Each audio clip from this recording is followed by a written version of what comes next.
दिनेश जी इसलिए बच जाते हैं क्योंकि दिनेश जी भोजपुरी सिनेमा में बीच वाला लड़का है।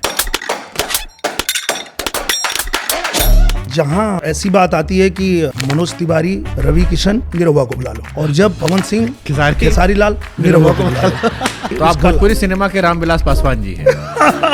अगर चर्चा में ना रहबा तो जनता पर्चा फाड़ के फेंक दी।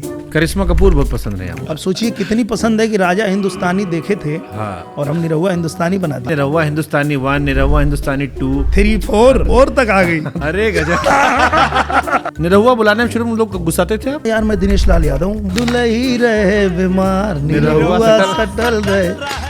बॉलीवुड की फिल्मों में किसिंग सीन होता है, भोजपुरी और साउथ में ढोंडी से इतना प्रेम क्यों होता है? कि आपका बड़ा बयान वायरल हुआ था, ईश्वर के विधि को मिटा सकता हूँ। मैं ईश्वर के लिखे हुए लेख को भी हटा सकता हूँ, मिटा सकता हूँ। टीवी चैनल पे जो आदमी माइक पकड़ा तो हम ही थे। अरे बाप रे। मुझे समझ में कब आया, जब मैं मोदी जी से मिला। वो भी जिक्र किया इसका? वो देखे मुझे तो देख के ना हंसने लगे।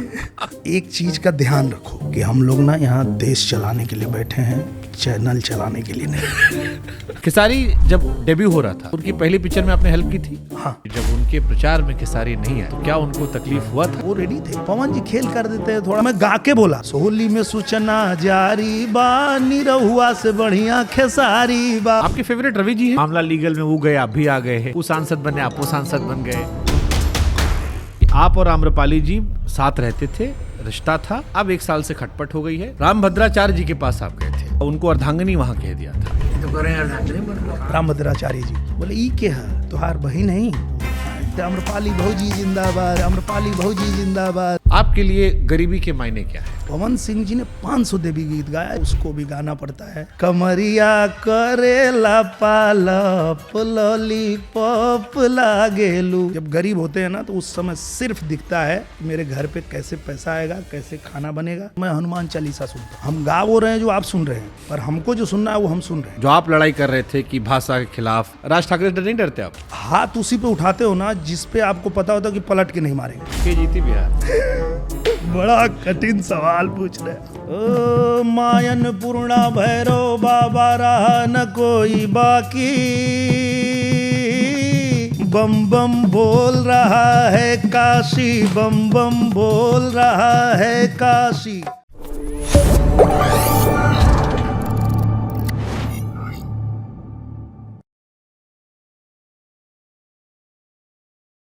हर चेहरे में होते हैं कई चेहरे, जिसको भी देखो बार बार देखो।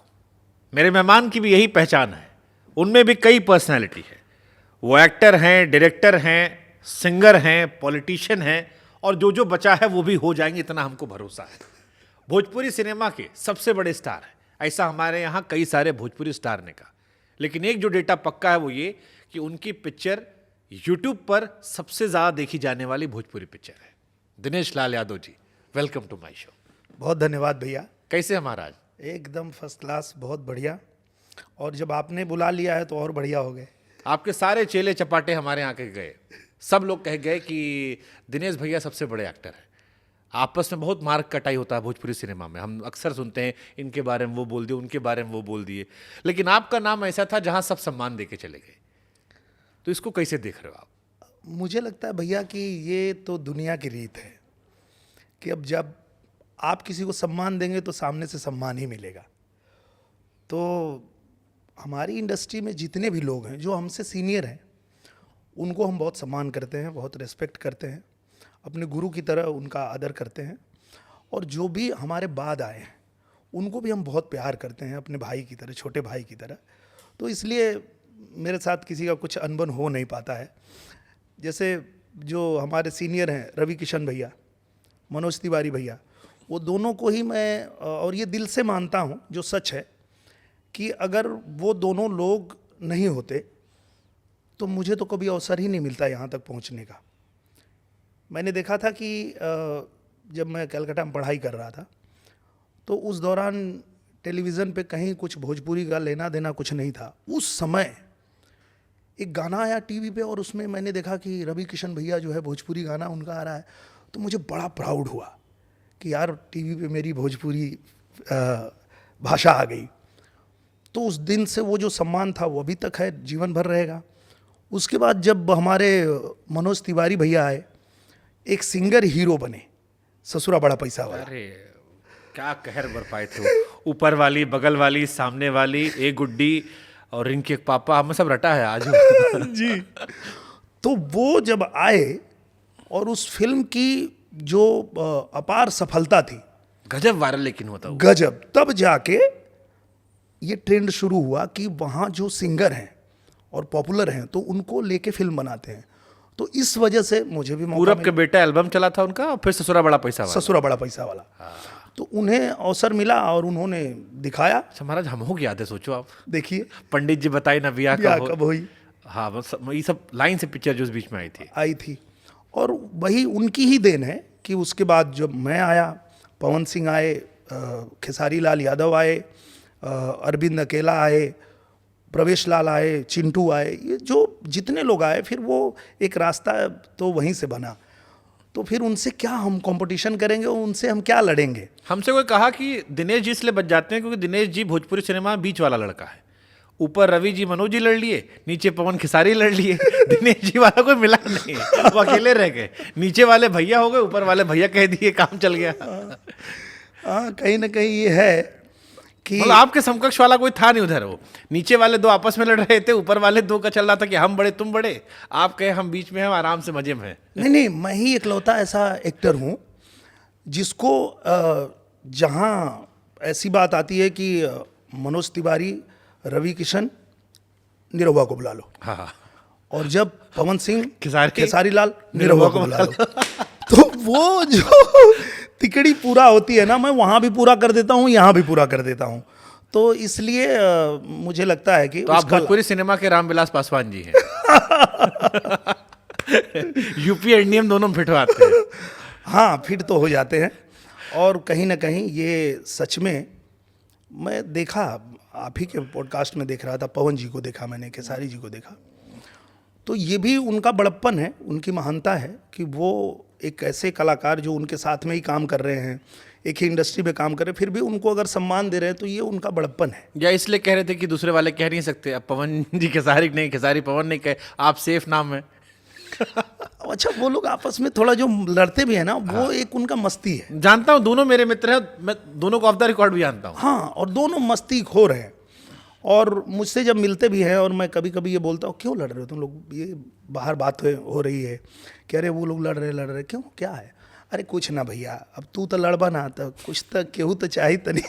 तो आप ठीक कह रहे हैं। हाँ। कि उनको भी पता है कि मैं तो लड़ूंगा नहीं, तो वो आपस में थोड़ा ये करते रहते हैं, खेसारी थोड़ा थोड़ा छेड़ते रहते छेड़ते रहते हैं। हैं। खेसारी को मजा भी आता है। हाँ, उनको मजा आता है, और वो जानबूझ के छेड़ते हैं। हाँ, कि पवन जी रिएक्ट कर देंगे, थोड़ा मौज काट लो। हाँ, वो जानबूझ के छेड़ते हैं, और कई बार तो मैंने खुद देखा जानबूझ के छेड़ते हुए। मैं बोला, क्यों कर रहे हो? बोला, ना भैया, देखा ना मजा आई। तो हम बोले, मत करो। हमारे पॉडकास्ट में कहे तो थे कि उनसे बेहतर बॉडी बनाए, उनसे बेहतर डांस किया। वो जानते थे कि वो छिड़ जाएंगे। वो छिड़े, फिर पवन जी भी कहे। हाँ, फिर वो बोले भी कि अरे भाई, उससे मेरा कोई कंपटीशन नहीं है। हाँ, और बात भी सच है। मैं एक बात मैं कहता हूँ, अब ये लोग चूँकि मानते भी हैं, तो मैं उनसे बहुत सारी बातें कर भी लेता हूँ। तो मैं कहता हूँ उनको कि देखो, क्या है कि यहाँ कोई आम है, कोई सेब है, कोई अनार है, कोई संतरा है, तो सबकी अपनी अपनी कुछ खूबी है, खासियत है। तो ये कौन सी लड़ाई है कि इसमें अच्छा कौन है? बट इसको दूसरे नजरिए से आप देखो, जी। जब कभी दो आदमी लड़ते हैं तो लोगों में एक्साइटमेंट बनी रहती है, हाँ, और इसलिए वो दोनों लड़ते दोनों भी हैं। चर्चा में भी रहते हैं बढ़िया से। हाँ, और वो दोनों के लड़ने का कारण भी वही है। वो दोनों के लड़ने का कारण मैं भी कब पता चला मुझे, मैं भैया एक फिल्म कर रहा था, और फिल्म में एक डायलॉग आया कि अगर चर्चा में ना रहबा तो जनता पर्चा फाड़ के फेंक दी। वाह गजब। तो हम बोले, आए इसीलिए लड़ता है। मैं बोला, इसीलिए वो रवि भैया, मनोज भैया, ये लोग भी भिड़ते रहते थे, और बाद में दोनों एक ही हैं। उधर जाके देख रहा हूँ कि लड़ रहे हैं, फिर मुझे लगा अरे दोनों में कुछ दुश्मनी हो गई। फिर मैं देख रहा हूँ दोनों साथ में ही बैठे हैं, पवन सिंह, खेसारी लाल, दोनों ऐसे चल रहा है, मीडिया में चल रहा है, लोग बोल रहे हैं। मैं जहाँ जा रहा हूँ अपने फिल्म के प्रमोशन में, उन लोगों की बात हो रही है। कह रहे भैया वो दोनों, अरे हम तो उन लोग का बात यहाँ कहाँ से आया? तो मुझे लगा कि हाँ, वो लड़ते ही इसलिए हैं कि वो जहाँ नहीं भी रहते हैं वहाँ भी उनकी बात होती है, जैसे यहाँ भी हो गई। यहाँ भी हो गई। तो ये मुझे लगता है एक ट्रिक है कि चर्चा में रहने का, लोगों को बात करने का वो मौका देते हैं।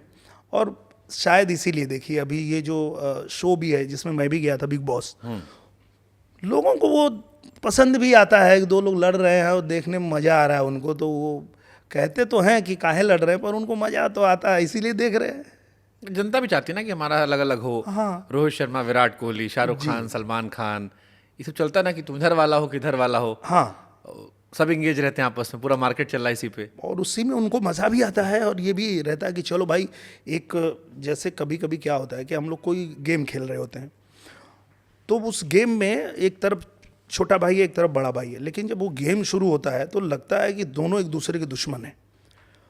और वो जब कंपटीशन होता है तो ही देखने वाले को भी मज़ा आता है। अब दोनों भाई भाई मिल के खेल रहे तो क्या मज़ा आएगा। तो शायद इसलिए भी। आप से हमारी मुलाकात आपको याद है पहली बार कब हुई थी? हाँ, मैं, हमारी आपकी मुलाकात हो चुकी है। अच्छा, हाँ, एक बार हम और आप मिल चुके हैं। चुनाव में। हाँ, हाँ, क्योंकि मुझे अगर याद नहीं आया तो इसीलिए नहीं आया होगा क्योंकि उसी। आपके जीवन का एक बड़ा इंटरेस्टिंग किस्सा है जो हम याद दिलाएंगे, आपको याद आ जाएगा। अच्छा, आपको याद है कि आपका बड़ा बयान वायरल हुआ था, ईश्वर के विधि को मिटा सकता हूँ। अच्छा। आप नाराज हो गए थे, याद है एक बार? हाँ। टीवी चैनल पे। हाँ। वो जो आदमी माइक पकड़ा तो हम ही थे। अरे बाप रे बाप। हम आजमगढ़ आए थे आपका इंटरव्यू लेने के लिए, हालांकि वो टीवी चैनल से आपका संवाद हुआ था। हाँ, संवाद हुआ था, लेकिन ना मैं, लेकिन जो माइक पकड़ा, जो इंटरव्यू करने मैं आया था, फिर चैनल से मैंने जुड़वा दिया था। अच्छा किए तो थे भैया। फिर वहाँ वाला मामला चला। आपका फर्स्ट सिलेक्शन था। लेकिन आपको फिर बताना चाहिए था वो लोग को जाके कि मैं थोड़े मिटा रहा था, मैं तो एक कविता पढ़ रहा हाँ, था। वो याद है मुझे, पूरा किस्सा काफी इंटरेस्टिंग रहा। और उसमें ना एक चीज मैंने देखा और मुझे बाद में समझ में भी आया कि हमें बोलने से पहले बहुत सोचना पड़ेगा कि अगर हम कोई ठीक बात भी बोल रहे हैं और 10 लाइन बोल रहे हैं, तो उस 10 लाइन में से सिर्फ अगर 2 ही लाइन कोई चला के चाहे तो आपको पागल घोषित कर देगा। हाँ, मतलब मीडिया चाकू की तरह है, सेब काटने का काम भी आती है, आदमी काटने का भी। आप चाहो उसका अच्छा इस्तेमाल कर सकते हो पॉपुलैरिटी में, या थोड़ा दाएं बाएं गया तो वही आपको। क्योंकि सामने वाले का सवाल था कि निरहुआ, तुम यहाँ आए हो आजमगढ़, तो यहाँ बहुत लोग आए और कोई यहाँ पे जीत नहीं पाया। अखिलेश यादव जी के सामने आप चुनाव लड़ रहे हाँ, उनके सामने कोई जीत नहीं पाया, तो क्या सोच के आप आए हो? तो मैं बोला भैया ऐसा तो नहीं है, मैंने तो ये पढ़ा है, दिनकर जी ने लिखा है कि जिंदगी वहीं तक नहीं ध्वजा जिस जगह विगत युगों ने गाड़ी, मालूम किसी को नहीं अनागत नर की दुविधाएं सारी। आने वाला कोई कर ही नहीं पाएगा, ये कैसे आपने डिसाइड कर लिया? तो मैंने कहा कि स्वतंत्र भाव नर का अदम्य वह जो चाहे कर सकता है, शासन की क्या विषाद पांव विधि के लिपि पे धर सकता है। तो ये दिनकर जी ने कहा है। हाँ। अब वो सारा चीज हटा के निरहुआ कह रहा है कि विधि का लेखा मिटा देगा। अरे हम नहीं कह रहे। मतलब उसमें 2 चीजें गई थी, मुझे अभी भी याद है कि आपने कहा मुझे हराने वाला पैदा नहीं हुआ, तो वो एक गया कि एरोगेंस पार्ट शायद आ गया। हाँ, पर वो कैसे आया, उसको लाया गया। जैसे बात करते समय अब कोई सामने से ये संदर्भ दे रहा था कि आपको लगता है कि आप जीतोगे। मैं बोला कि देखिए, अगर मेरी जीत और मेरी हार से मेरी जीत हार होगी तो मैं कुछ नहीं कह सकता। आप हाँ समझ गए। लेकिन अगर मैं ये मानता हूं कि मेरी सरकार बनेगी, नरेंद्र मोदी जी प्रधानमंत्री बनेंगे, तो यही मेरी जीत है। और इस अगर भाव से मैं लड़ रहा हूं तो मुझे हराने वाला कोई पैदा नहीं हुआ। मैंने उस संदर्भ में कहा था। मतलब आप भावनाओं में कह रहे थे, वो शब्दों में ले रहे थे उसको कि हाँ ये ऐसा बोल रहा है कि इसको हराने वाला पैदा। मैंने कहा कि मैं धर्म के साथ खड़ा हूं। ये लाइन मुझे याद है। मैंने कहा कि मैं ये जानता हूं कि धर्म की जीत होती है। हम फिल्म भी करते हैं तो फिल्म में ऐसा दिखाते हैं कि भाई बहुत परेशान हो रहा है, विलेन जो है वो बहुत साजिश रच रहा है, बहुत सारे उसके पैतरे हैं, बहुत वो बाहुबली है, बहुत है। गरीब लड़का है, कमज़ोर आदमी है, पर वो सत्य के साथ है और आखिरी में उसकी विजय होती है क्योंकि वो धर्म के साथ है। तो मैंने कहा अगर मैं धर्म के साथ हूँ तो मुझे हराने वाला कोई पैदा नहीं हुआ। ये लाइन मैंने बोला। अब उसको जो है, तो मैंने उसको उससे मुझे कोई वो भी नहीं हुआ कि भाई ऐसा क्यों चला है। मैं बोला चलो ठीक है। बट अच्छा, ये अनुभव, इस अनुभव से क्या सीखा आपने? आई एम श्योर ये आपकी लाइफ में एक इंपॉर्टेंट पार्ट रहा होगा। हाँ। उसका मैं हिस्सा था, क्योंकि मेरा ये कलावा तब भी था, अभी भी है। अभी इंटरव्यू देखिएगा, ये काला वाला दिख जाएगा आपको। तो उससे मैंने ये सीखा। हाँ। और नहीं, एक्चुअली बहुत मुश्किल से उस दिन मैंने आपको ट्रैक किया था, भाग्य दौड़ा मैं आया, मेरा मजा वो लोग काट ले गए। तब मैं स्टार्ट करा था मीडिया करियर अपना जी। और मुझे ना सुबह 5 बजे से उठ के और रात के 11-12 बजे तक दौड़ना पड़ता। मैं तो भाग ही रहा था इधर उधर, मैं उसी में फिर आपके साथ वो हो भी गया। तो मुझे ना तब भी नहीं समझ में आया। मुझे समझ में कब आया, जब मैं मोदी जी से मिला। वो भी जिक्र किया इसका? हाँ। वाह। तो जब मैं मतलब बाई इलेक्शन जीत के 22 में जब मैं गया, धर्मेंद्र जी को जो हराया था। हाँ, तो मैं गया और मैंने आशीर्वाद लिया। तो वो देखे, मुझे तो देख के ना हंसने लगे। तो मैं बोले क्यों हंस रहे हैं सर? तो बोले ना कि ये थोड़ा एक काम करो कि एक चीज का ध्यान रखो। मैं बहुत सावधानी से सुनने लगा क्योंकि मैं बहुत मान रहा हूं। प्रधानमंत्री, हाँ। और प्रधानमंत्री भी हैं और मैं उनको इस रूप में देखता हूं कि मतलब देश को इतने विषम परिस्थितियों से निकाल करके और देश को मेरे इतना आगे लेके जा रहे हैं, कुछ कह रहे हैं। तो मैं बहुत सावधानी से सुनने लगा। तो बोले कि खाली एक बात ध्यान रखो कि हम लोग ना यहाँ देश चलाने के लिए बैठे हैं, चैनल चलाने के लिए नहीं। काटो तो खून नहीं, जो हिंदी पिक्चर डायलॉग है, फट के फ्लावर। बोले हाँ, कि हाँ ठीक है, वो तुम लोग फिल्म करते हो, वहाँ तुमको बयानबाजी करनी है, तुम लोगों को वहाँ पे स्टंट करना है, बहुत सारी चीज़ें होती है कि फिल्म आ रही है तो थोड़ा पब्लिसिटी स्टंट हो रहा है। यहाँ थोड़ा सावधान। गहरी लाइन थी लेकिन उनकी भी, चैनल चलाने नहीं बैठे हैं। हाँ, सावधान। उस दिन मैं फिर समझ गया कि नहीं, मुझे ये ध्यान रखना ही पड़ेगा कि मैं कोई ऐसी बात ना करूं, भले वो सच ही बोल रहा हूं, पर उसको बहुत सावधानी जिसको मतलब जिस पे मीडिया कॉन्टेक्स्ट निकाल ले। हाँ, बिल्कुल। क्योंकि ये सच था, उन्होंने आपको छेड़ा, आप छिड़े, थोड़ा सा आप तैश में आए, उनको मिल गया, उन्होंने अपना खेल लिया, खेल गए वो। और हम तो अच्छा, हम अपने तरफ से कि हम भाई अपने बात पे अडिग हैं कि अगर हम धर्म के साथ हैं तो हमें कोई हरा नहीं पाएगा।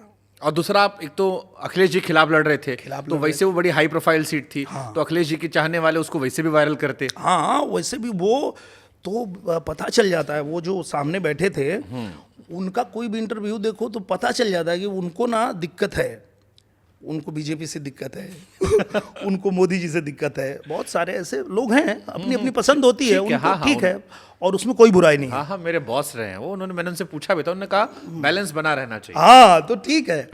फिर बाद में मैं, देखिए, मैं राजनीति तो मुझे एकदम आती नहीं, और डे 1 मैंने यही बात कहा। जब मुझे हमारे पूज्य योगी जी, उन्होंने मुझे जब कहा कि तुमको चुनाव लड़ना है, तो मैंने पहला वर्ड यही कहा कि हमको राजनीति आती नहीं है, हम कुछ जानते नहीं, हमसे नहीं होगा। तो बोले नहीं, तुम चिंता मत करो, तुमको कुछ करना नहीं है, तुम बस वहाँ पे रहना, और जो लोग मिले तुमसे और जो उनकी दिक्कतें हो, परेशानियाँ हो, वो भेज देना खाली, और वो सब हम करेंगे। तो हमको लगा कि ठीक है, हमको तो नहीं आती है राजनीति, पर अगर मुख्यमंत्री जी बोल रहे हैं कि वो करेंगे तो क्या दिक्कत है। फिर हम गए और उन्होंने उस वादा को निभाया। मतलब भैया, मुझे 2 ही साल मिला था वहाँ, लेकिन 2 साल में जब मैं गया, वहाँ बैठा और वहाँ लोग मिलने लगे, तो बोले कि भैया का करबा।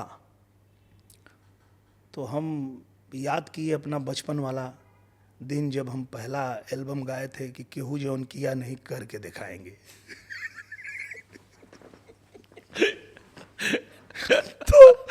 हम बोले भैया केहू जो किया नहीं करके दिखाएंगे। दिखाएंगे। बताओ आजमगढ़ में कौन सा ऐसा काम है जो कोई कर ही नहीं पाया। ये मैं नहीं बोल रहा हूँ, मेरे पीछे कोई है। समझ गए, जब सैय्यद है कोतवाल तो डर का है। डर का है, वो कह रहे हैं कि तुम बताओ, तो मैं भी गया एकदम, बोला बताओ कौन सा ऐसा काम है जो आज तक आजमगढ़ में कोई नहीं कर पाया। विधि के विधान को भी हासिल पलट तो बोल रहे हैं लोग कि अच्छा जो कोई नहीं किया वो करेंगे आप। हम बोले हाँ बताओ। अब वो लोग ना पूरा लिस्ट हमको थमा दिए, बोले गोरखपुर आजमगढ़ बनारस सीधे रेलवे लाइन आज तक कोई पास नहीं करा पाया। अब बहुत बड़ा प्रोजेक्ट है, कितना पैसा लगेगा आप सोचिए। मैं बोला अच्छा। फिर दिए वो लोग कि आजमगढ़ महायोजना लागू हो जाए, आज तक कोई नहीं करा पाया। ठीक है, वो भी लिख लिए। फिर बोले यहाँ एक हवाई पट्टी बनी है पर यहाँ से जहाज कोई नहीं उड़ा पाया। बोले ठीक है। और बोले ये सड़कें हैं आजमगढ़ की जो इस हालत में है कि मतलब आप चलो, मैं गया भी था, देखा भी था और मैंने वो वीडियो बना के डाला भी था। बोला ये कोई नहीं बना पाता है। और वो सब मैंने लिखा और लिख करके जिस मंत्रालय में देना था मैंने मुख्यमंत्री जी को दिया, रेल मंत्री जी को दिया। उसके बाद मैं गडकरी जी से ना वहाँ आजमगढ़ में एक रिंग रोड के लिए लिख दिया। छोटी सी जगह है पर उन्होंने वो भी दे दिया। तो अब जब वहाँ नया रेलवे स्टेशन बन गया, वहाँ से जहाज चल गई, नया रेलवे स्टेशन पास हो गया, अरे रेल लाइन जो तो ये सारी चीज़ें हुई, तब वो लोग भी मान गए कि हाँ कि वो जो किया नहीं भाई करके दिखा दिया। तो सारा आप कर दिए, इसलिए आपको हरवा दिए लोग। देखिए क्योंकि कुछ रोक के रखे होते तो फिर अगली बार उम्मीद रहता ना कि अगली बार ही करवाएंगे तो जिताएंगे। आप एक के बार में सारा दे देने को तैयार हो गए थे। नहीं अभी तो बहुत काम था, हम तो अभी बहुत करते। हम तो उनको ये भी कहे कि अभी तो खाली आजमगढ़ से उड़ी है और लखनऊ तक जा रही है ना, एक बार और मौका दो, बम्बई और दिल्ली के लिए भी जहाज उड़ा दूंगा आजमगढ़ से। तो ठीक है, अगर उनको उतने में संतोष हो गया तो अच्छी बात है। काहे हार गए थे आप? आपका क्या, क्योंकि इस बार थोड़ा यूपी मामला टाइट था वैसे। देखिए ये पूरी दुनिया जानती है कि आजमगढ़ जो सीट है वो बहुत कठिन सीट है, पर उसके बाद भी वहाँ हम लोगों ने काम बहुत किया। और राजनीति में जो होता है, जो हर लोग कहते भी थे, मुझे डी रामा नायडू जी ने कहा था। डी रामा नायडू सर एक फिल्म बना रहे थे वर्ल्ड रिकॉर्ड के लिए, क्योंकि सारी भाषाओं में उन्होंने बना दिया था, भोजपुरी बची थी। तो उन्होंने कहा कि मुझे भोजपुरी में करना है, मैं उनके साथ फिल्म कर रहा था। तो वो मुझे बताया कि मैं अपने गांव में एक बार चुनाव जीता और जितना बजट मिला ना उससे भी ज़्यादा मैंने अपना भी लगा के काम करवा दिया, एकदम गांव को चमका दिया। उसके बाद मैं हार गया। बोले यही राजनीति है। हमको मनोज सिन्हा याद आ गए। मेरे ही जिले के हैं। हाँ, मैं गया था इलेक्शन कवर करने, तो किसी मोहल्ले में थे जहाँ दूसरे लोग उनके थे, तो वो बहुत डरे हुए थे। तो मैं गया तो पहला सवाल पूछे कि सड़क आई? कहे लोग आई। ये फलनवा हुआ? कहे हाँ हुआ। ये हुआ। तो वोटवा देंगे ना महाराज? तो गांव में चाचा लोग बैठे थे, तो कहे वो हमारा वाला लड़ रहा, हम उसको दे देंगे। तो हम कहे महाराज सब कमवा के तब क्या उधर दे दोगे, हमारा आदमी है ना। ये मेरे तो साथ हार गए, वो हारे जब, तो हमसे वो कहे, हालांकि वो मुख्यमंत्री बनने वाले थे, खबर थी, बाद में जम्मू कश्मीर पहुंच गए वो। उन्होंने हमारे ज़िले को, गाजीपुर को जितना उन्होंने चमकाया, जितना बनाया, उसके बाद उनको अच्छा वो कह भी रहे थे हाँ। कि हम जीतेंगे तो हम तुमको ये दे देंगे, वो दे देंगे, वो दे देंगे। उधर वाला जीतेगा तो खाली सांसद रहेगा। हाँ। लेकिन इंडियन पॉलिटिक्स की यही खूबसूरती है। यही है। और मेरे साथ भी सेम हुआ।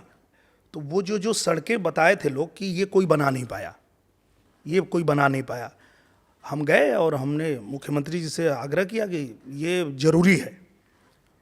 तो मुख्यमंत्री जी ने उसको कर दिया और वो बन भी गया। फिर विश्वविद्यालय नहीं था आजमगढ़ में, वो भी बनवा दिए। आजमगढ़ में संगीत विद्यालय बनवा दिए। मतलब आप वहाँ संगीत विद्यालय जो बना है अभी उसका उद्घाटन हम लोग करेंगे अभी हाल जल्दी ही। तो कृषि विद्यालय, मतलब पहला अटल आवासीय विद्यालय बनवा दिए आजमगढ़ में। सारी चीज़ें होने के बाद वो जो सड़कें नहीं बन रही थी और उसको बनाया, उस सड़क के किनारे जो बूथ था वो भी हार गए। तो अब हमारे जो लोग थे ना वो पूछते भी थे कि भैया जब यहाँ से तुम बल्टा में दूध लेके चलते थे तो यहाँ से आजमगढ़ जाते जाते आधा बल्टा का दूध गिर जाता था क्योंकि सड़क खराब थी, और ये भी तुम्हारा दूध वाला ही है जो तुमको ये रोडवा बना के दे दिया, उसको कहाँ हरा दिए तुम लोग। तो यही है राजनीति, यही है, और उसमें कोई दिक्कत भी नहीं है। इसलिए नहीं है, जब मैं हारने के बाद गया लखनऊ तो महाराज जी ने जो बात कही मुझे वो मंत्र बन गया मेरे लिए। क्या कहे? महाराज जी ने कहा कि देखिए जी, हार जीत ये लगा रहता है, लेकिन आपको जनता ने जितना दिन अवसर दिया था आपने काम किया। बोले जी महाराज जी, तो अब जिसको मौका दिया उसको काम करने दीजिए। यही डेमोक्रेसी है। यही है, जनता है, जनता के हाथ में है। आपको चुना, आपने काम किया, अब किसी और को मौका दिया है, धर्मेंद्र भैया को दिया, अब उनको करने दो। अच्छा, धर्मेंद्र जी को क्योंकि चुनाव आपने हराया था, अभी राहुल गांधी जी ने फर्जी वोटर का बड़ा जिक्र कर रखा है कि फर्जी वोटर बहुत सारा काउंट होता है। कई लड़का लोग हमको भी लिख के भेजा कि आप 7,000 वोट से जीते थे, फर्जीवाड़ा तो नहीं उस दौर में हो गया था। बहुत सारा कहानी चल रहा है राहुल गांधी जी के आरोप पर, और ये जो लोग धर्मेंद्र प्रधान जी से, धर्मेंद्र यादव जी जोड़ रहे हैं कि 7,000 वोट का डिफरेंस था, बीजेपी फर्जीवाड़ा करती वोटों में। इस पर क्या आप लोग का टेक है? मुझे लगता है ना कि ये लोगों का एक बहुत बड़ा प्रॉब्लम है। ये आपने शायद ध्यान दिया होगा, नहीं तो ये रिकॉर्ड में आप निकालिएगा। 19 में जब चुनाव हम लोग लड़ रहे थे और वोटिंग हो गई और हमने वो बयान दे दिया था, वो हमको लगता है अखिलेश भैया भी देख लिए कि तो बोल रहा है हमको हराने वाला कोई पैदा नहीं हुआ, कहाँ से बोल रहा है। तो वो चुनाव आयोग चले गए, बोले आओ जो भी रिजल्ट होगा हम नहीं मानेंगे, यहाँ बेईमानी होगी। अच्छा, अखिलेश जी भी सोचे होंगे क्या बोला क्या है ये, इसको नहीं पता किसके सामने लड़ रहा है। हाँ हाँ, और बात तो सही है भाई, हम पहली बार गए, हमको राजनीति जीरो, कुछ पता ही नहीं और है। उनका गढ़ है आजमगढ़, गढ़ भी है, और वो बड़े राजनेता हैं। मुलायम जी की सीट दर्द थी पहले, उनको राजनीति आती है भाई, वो तो उसी में पले बढ़े हैं, तो वो भी उनको हराने वाला पैदा नहीं हो। तो बोले हम इस सीट का रिजल्ट ही नहीं मानेंगे। तो जब जीत गए तो मान गए, क्यों नहीं भैया, आप बोल दिए कि हमको तो नहीं मानना था। तो ये लोग जहाँ जीत जाते हैं वहाँ सब ठीक रहता है, जहाँ हार जाते हैं वहाँ ईवीएम खराब हो जाता है। बट जैसे अभी राहुल जी ने पूरा प्रेस कॉन्फ्रेंस किया, दिखाया कि घर में 81 वोट है, कई में चुनाव आयोग ने कहा कि भ्रमित करने वाला है, बहुत सारी चीजें क्योंकि हैं। लिखित में दीजिए ना भैया।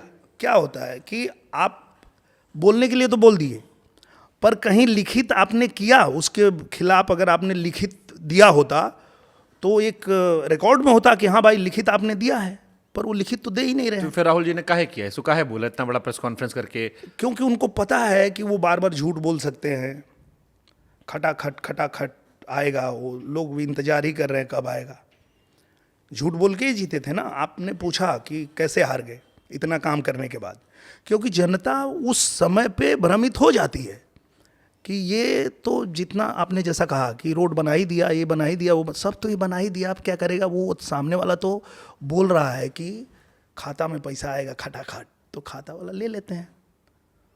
तो गेम कर दिए, झूठ बोल के अपना पूरा गेम किए, और उसका असर दिखा चुनाव में। यूपी में काहे आप लोग हारे? क्योंकि यूपी में अगर आप लोग की 30 सीट और आ गई होती, जो सपा को एज मिला, तो शायद आपकी पूर्ण बहुमत सरकार होती। यही जो भ्रम फैलाया, किस रीजन क्या था? भ्रम या संविधान वाली बात जो चली थी? संविधान वाली, वही मतलब भ्रम, उसमें पैसे की बात थी और संविधान की भी बहुत बड़ी बात थी। मतलब उनको ये बात पूरी तरह से मन में बैठा दिया कि भाई ये लोग अगर आ गया 400 सीट तो संविधान खतरे में है। जबकि हम लगातार कह रहे हैं, जनता के बीच में कह रहे हैं कि भैया संविधान की कोई रक्षा कर रहा है तो वो ये कर रहे हैं। संविधान में जो चीज़ें लिखी गई कि देश का जो पहला सर्वोच्च पद है वो किसी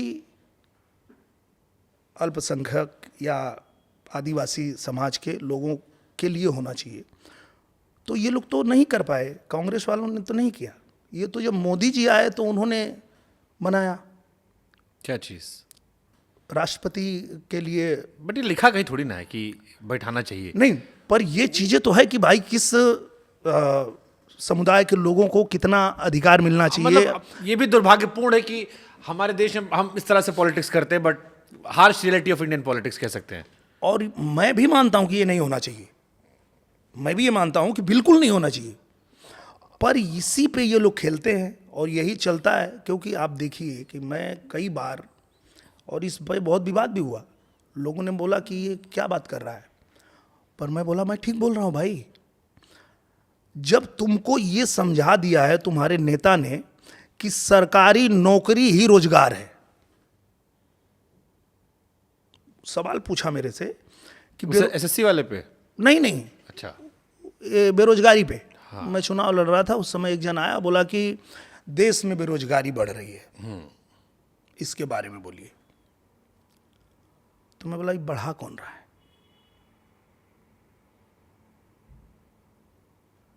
आप कह रहे हो बेरोजगारी बढ़ रही, तो बढ़ा कौन रहा है?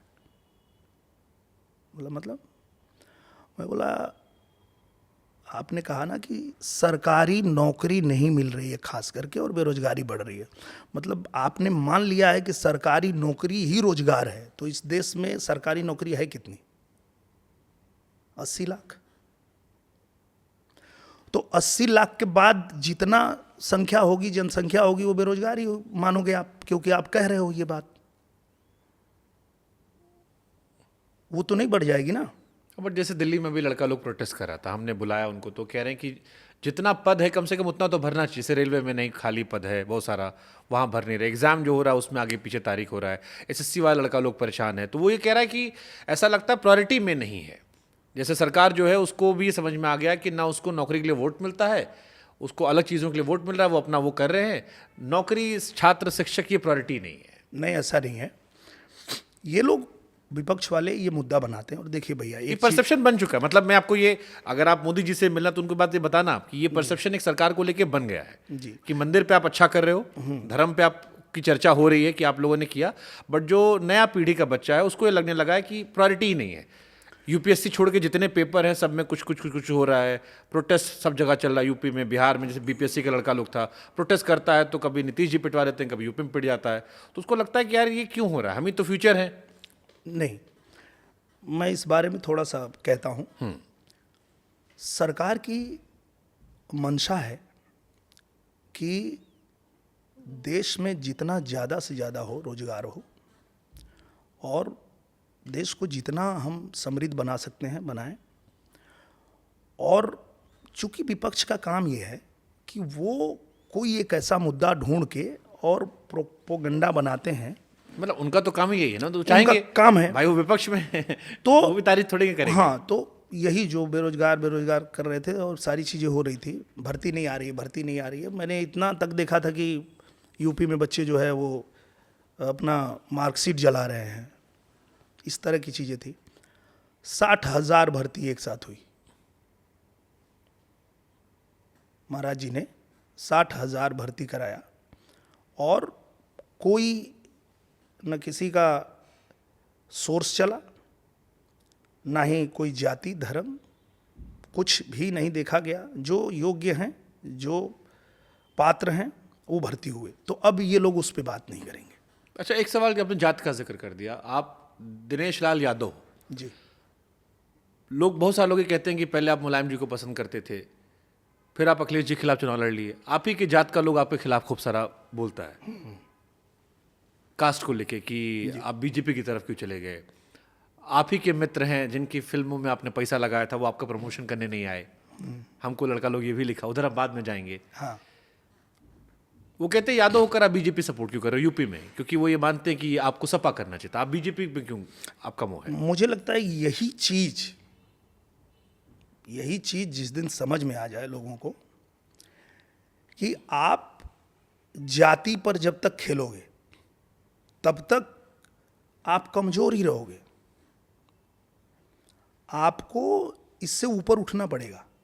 जब तक इससे ऊपर नहीं उठेंगे, क्योंकि एक बड़ी अच्छी बात किसी ने कहा, मुझे बड़ा अच्छा लगा, कि जब ये लोग बिहार के बाहर जाता है, यूपी के बाहर जाता है, तब ये बिहारी रहता है।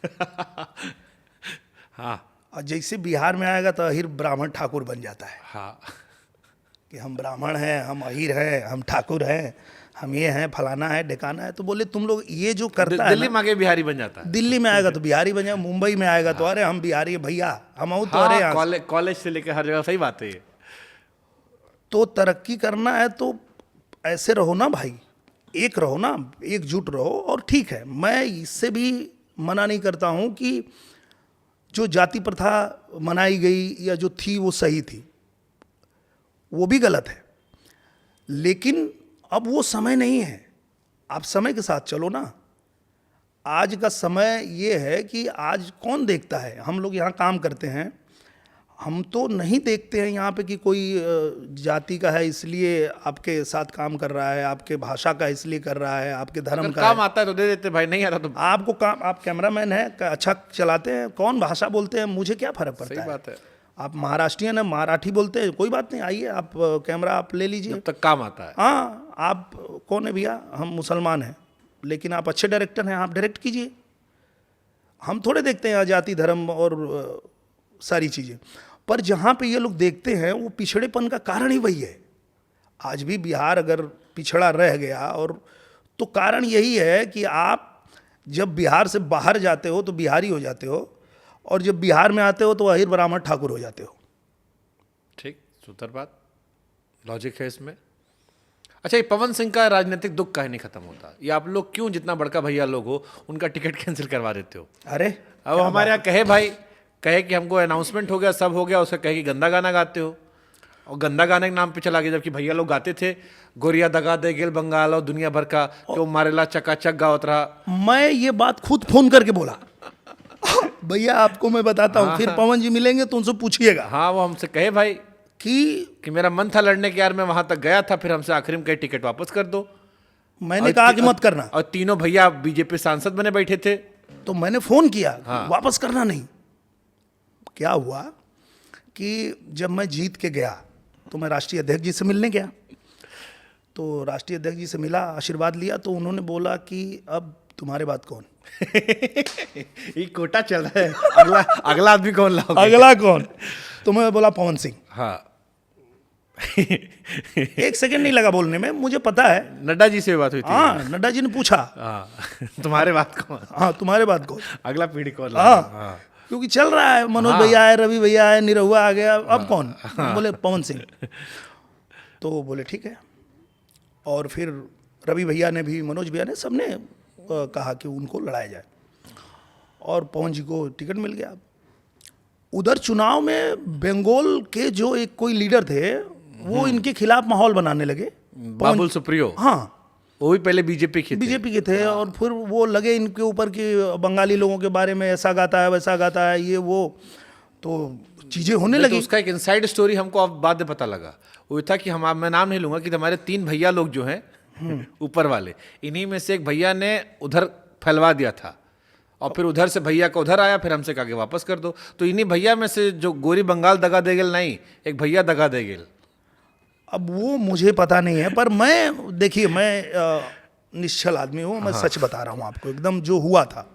मैंने पवन जी को फ़ोन किया, हाँ और मैं बोला सुनो, टिकट वापस करना नहीं। हाँ। बोला अरे तो क्या करें? हम बोले उनको बताओ कि मनोज भैया क्या गाए हैं, छोड़ो तुम मेरा बताओ, हाँ। मेरा गाना बताओ कि मैंने गाया है कि पिया जनी जई हो पूर्ववा जहाँ बंगलिनिया बस हो राम। बोलो गाया है, उसको पहले हटाओ। अगर मेरा टिकट वापस करना तो पहले निरहुआ को हटाओ। निरहुआ ने गाया है कि बंगलिनिया पे गाना गाया है। मैं बोला एकदम हटना नहीं पीछे। पर अब क्या बोलें, उनके जो सलाहकार लोग हैं, जो उनके साथ में हैं, या जो भी उनके खिलाफ साजिश करने वाले लोग होंगे, जैसा आपने कहा कि उन्होंने ऐसा कहा, तो ऐसा हुआ होगा तो पता नहीं। मैं तो आज भी चाहता हूँ। तो अब तो मान लो चलेगी दूसरी पार्टी में, फिर अब उनको इस टाइम बड़ा ऑफर चल रहा है बिहार चुनाव से। कहाँ चले गए? इधर उधर जा सकते हैं, वो बड़ा चर्चा चल रही 2 पार्टी से। जन स्वराज वाले भी लगे पड़े हैं, आरजेडी भी सुनाई पड़ा रह कर। अब किधर जाएंगे पता नहीं। ऐसा लग रहा है बीजेपी छोड़ के सब कहीं भी उनका रास्ता खुला है। तो एक सीट तो गई आप लोग की। नहीं नहीं, पर मैं एक अपनी बात कहता हूँ, ये थोड़ा सा राजनीति से हट के मैं बात कर रहा हूँ, दिल की बात कर रहा हूँ। मैं जब चुनाव लड़ने गया ना, तो इस इंडस्ट्री ने मेरा बड़ा साथ दिया। चाहे डायरेक्टर हो, प्रोड्यूसर हो, हीरो हो, हीरोइन हो, सब लोग आकर के आजमगढ़ में मेरे लिए चिलचिलाती धूप में सबने मेरे लिए प्रचार किया। मैं हार गया फिर भी वो लोग, मेरा दोबारा गया तो फिर भी साथ दिए सब लोग। तो मेरे मन में तो ये हमेशा रहता है कि मेरी इंडस्ट्री का कोई भी हीरो, हीरोइन, डायरेक्टर, प्रोड्यूसर अगर चुनाव लड़े तो मैं भी उसका प्रचार करूं। तो या तो वो मेरे ही पार्टी से लड़े या मेरे सहयोगी दल से लड़े। मेरा आजकल सब जन किशोर जा रहा है एक्टिव, और तो आपके यहाँ गए हैं, सिंगर हैं आपके, सिंगर एक्टर। नहीं, मैं अपनी ही बात कर रहा हूं कि मेरा जो मन है, मैं तो हमेशा यही चाहता हूं कि भाई तुम ऐसे ही जगह लड़ना कि जहां मैं आ सकूं तुम्हारे लिए। ऐसा ना हो आपस में लड़ना पड़े। हाँ, कि मुझे तुम्हारे खिलाफ वहां प्रचार करना पड़े, क्योंकि मैं अगर एक पार्टी का प्रचारक हूं, भेजा जाएगा और मुझे जाना पड़ेगा। और तुम बोलोगे बताओ भैया का हम प्रचार किए थे, जाएंगे तो घर आना पड़ेगा। हाँ, तुम बोलोगे कि भैया के लिए हम थे और भैया हमारे खिलाफ आ गए।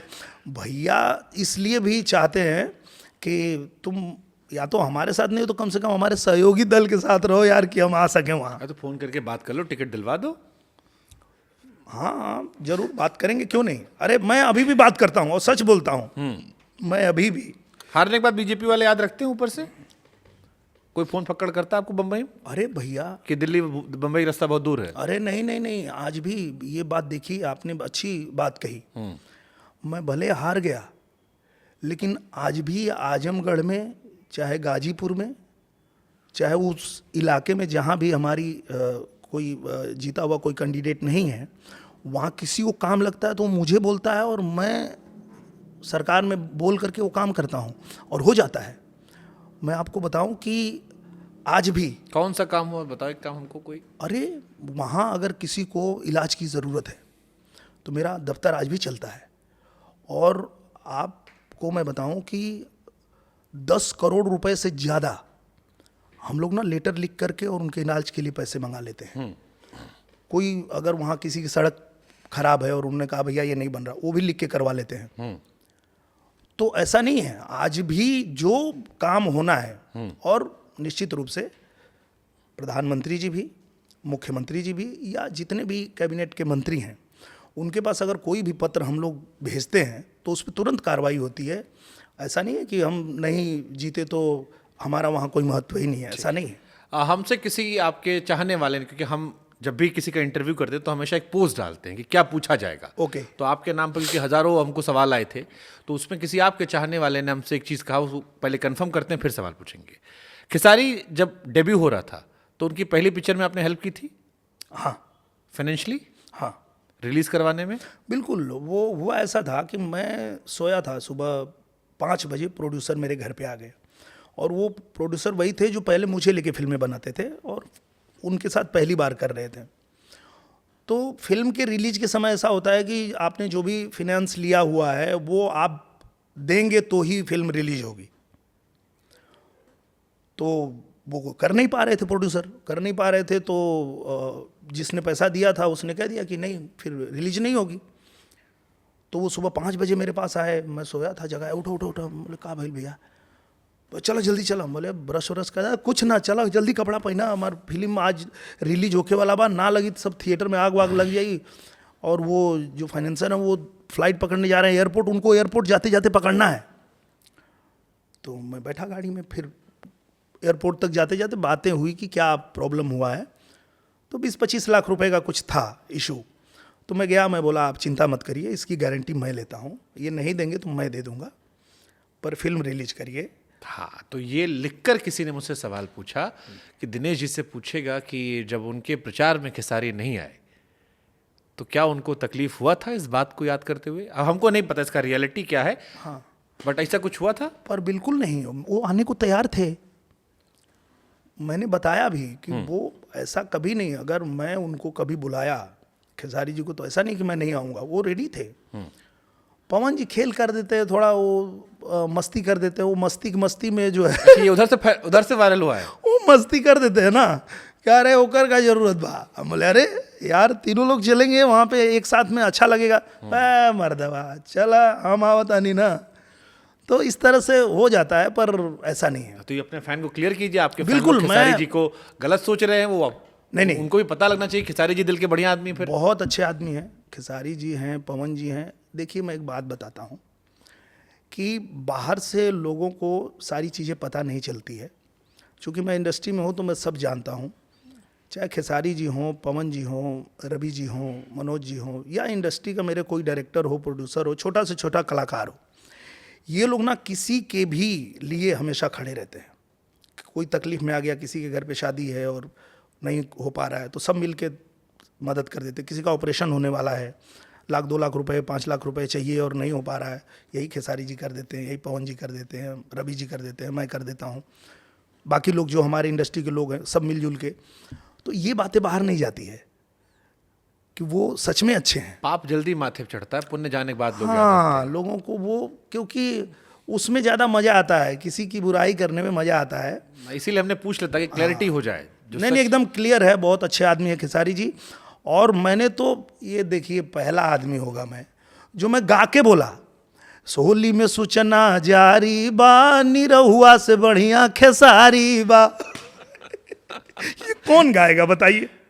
मैंने गा के बोला। आपके फेवरेट रवि जी हैं? क्या कि हमको लग रहा है उन्हीं नक्शे कदम पे चल रहे हो आप।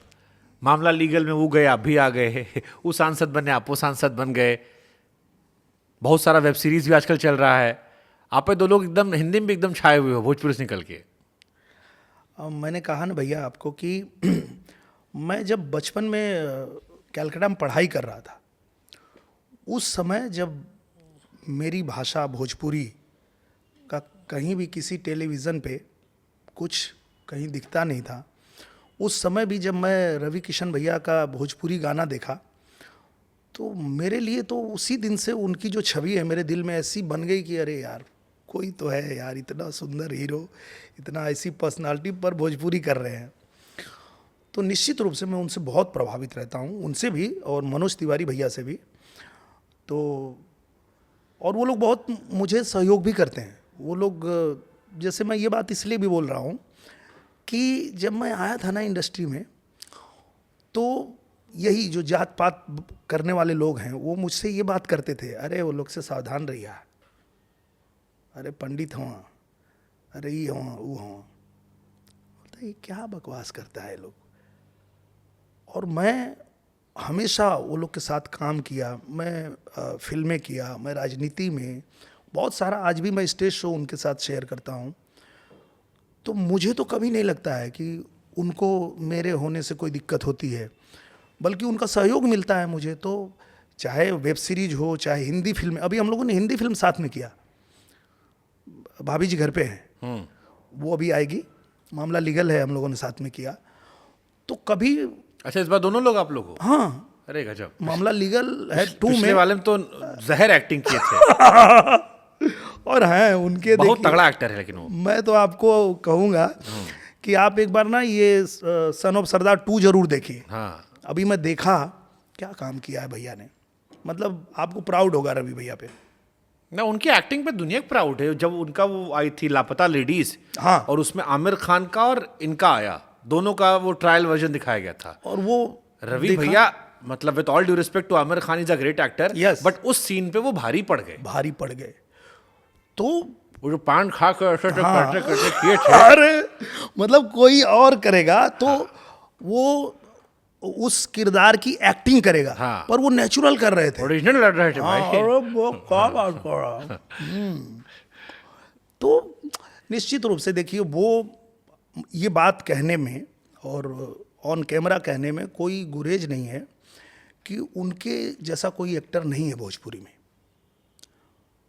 वो हम लोगों के आदर्श हैं और हम उनको रिस्पेक्ट करते हैं, उनसे हम सीखते हैं, और वो भी उतना ही प्यार करते हैं और हम लोगों को उतना सपोर्ट भी करते हैं। तो चलो एक जनता के लिए पूछ लेता हूं मैं, मनोज तिवारी, रवि किशन शुक्ला, ये दोनों ब्राह्मण हैं। हाँ, कभी आपके साथ इन्होंने जातिगत भेदभाव या थोड़ा सा एहसास कराया हो? कभी कुछ ऐसा हुआ आपके साथ? कभी नहीं।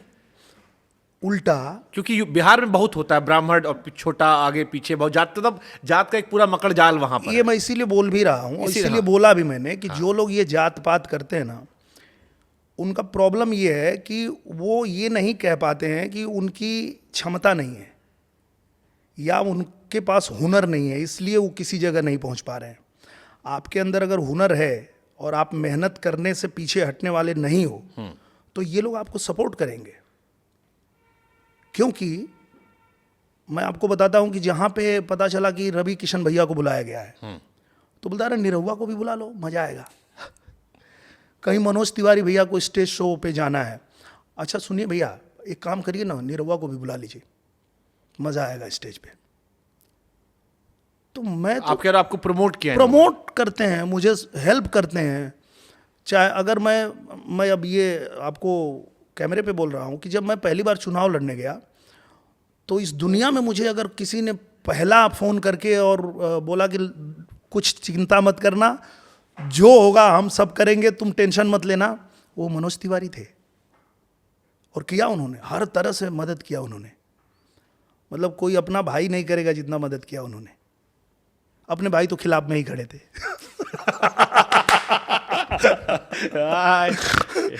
एक भाई सपाई एक भाई भाजपाई। तो ऐसा नहीं है, ये जो लोग बात करते हैं ना, उनको समझना चाहिए कि अब वो समय नहीं है। एक समय था जब ये चीज़ें चलती थी, जाति पाति धर्म छुआछूत ये सब चीज़ें, पर अब वो ये 21वीं सदी का भारत है, कहाँ पहुँच चुके हैं हम लोग। तो इस हिसाब से तो सगे भाई से बढ़कर ये भाई हुए, सुख दुख में अगर ये काम आए। नहीं, वो भी काम आते हैं, वो भी काम आते हैं, वो तो गुरु ही हैं, और आज जहाँ भी पहुँचे हैं उनके वजह से पहुँचे हैं। कि वही भाई जो फौज में थे। फौज में तो छोटे भाई, अच्छा, छोटे वाले होते। हाँ, वो नहीं, वो तो मेरे साथी हैं। हाँ। मेरे जो बड़े भैया जो मेरे गुरु हैं, विजय लाल यादव, हाँ। वो सपा में हैं। और घर में कैसे मैनेज करते हो फिर?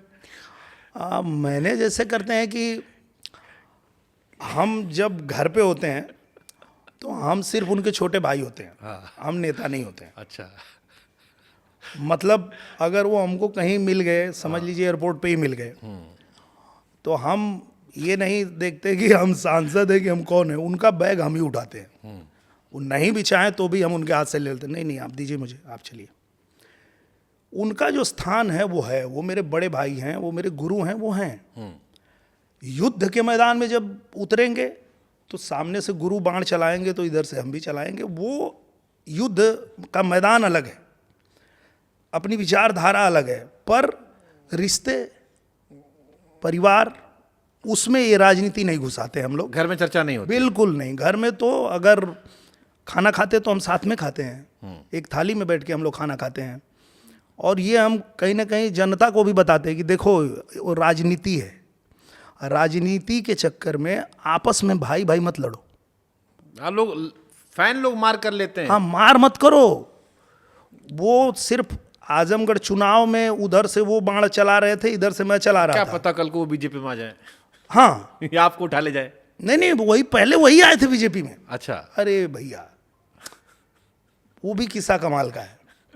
उनको ना बीजेपी ने टिकट दिया था, और तब मैं फिल्में कर रहा था, मुझे राजनीति से दूर दूर तक कुछ लेना देना नहीं था। फ़ोन किए मुझे कि आ जाओ, मुझे टिकट मिला है। तो हम मेरे छोटे भाई प्रवेश, कबीर जी, सब लोग गए, पूरा एकदम उनके साथ एकदम प्रचार में भिड़ गए।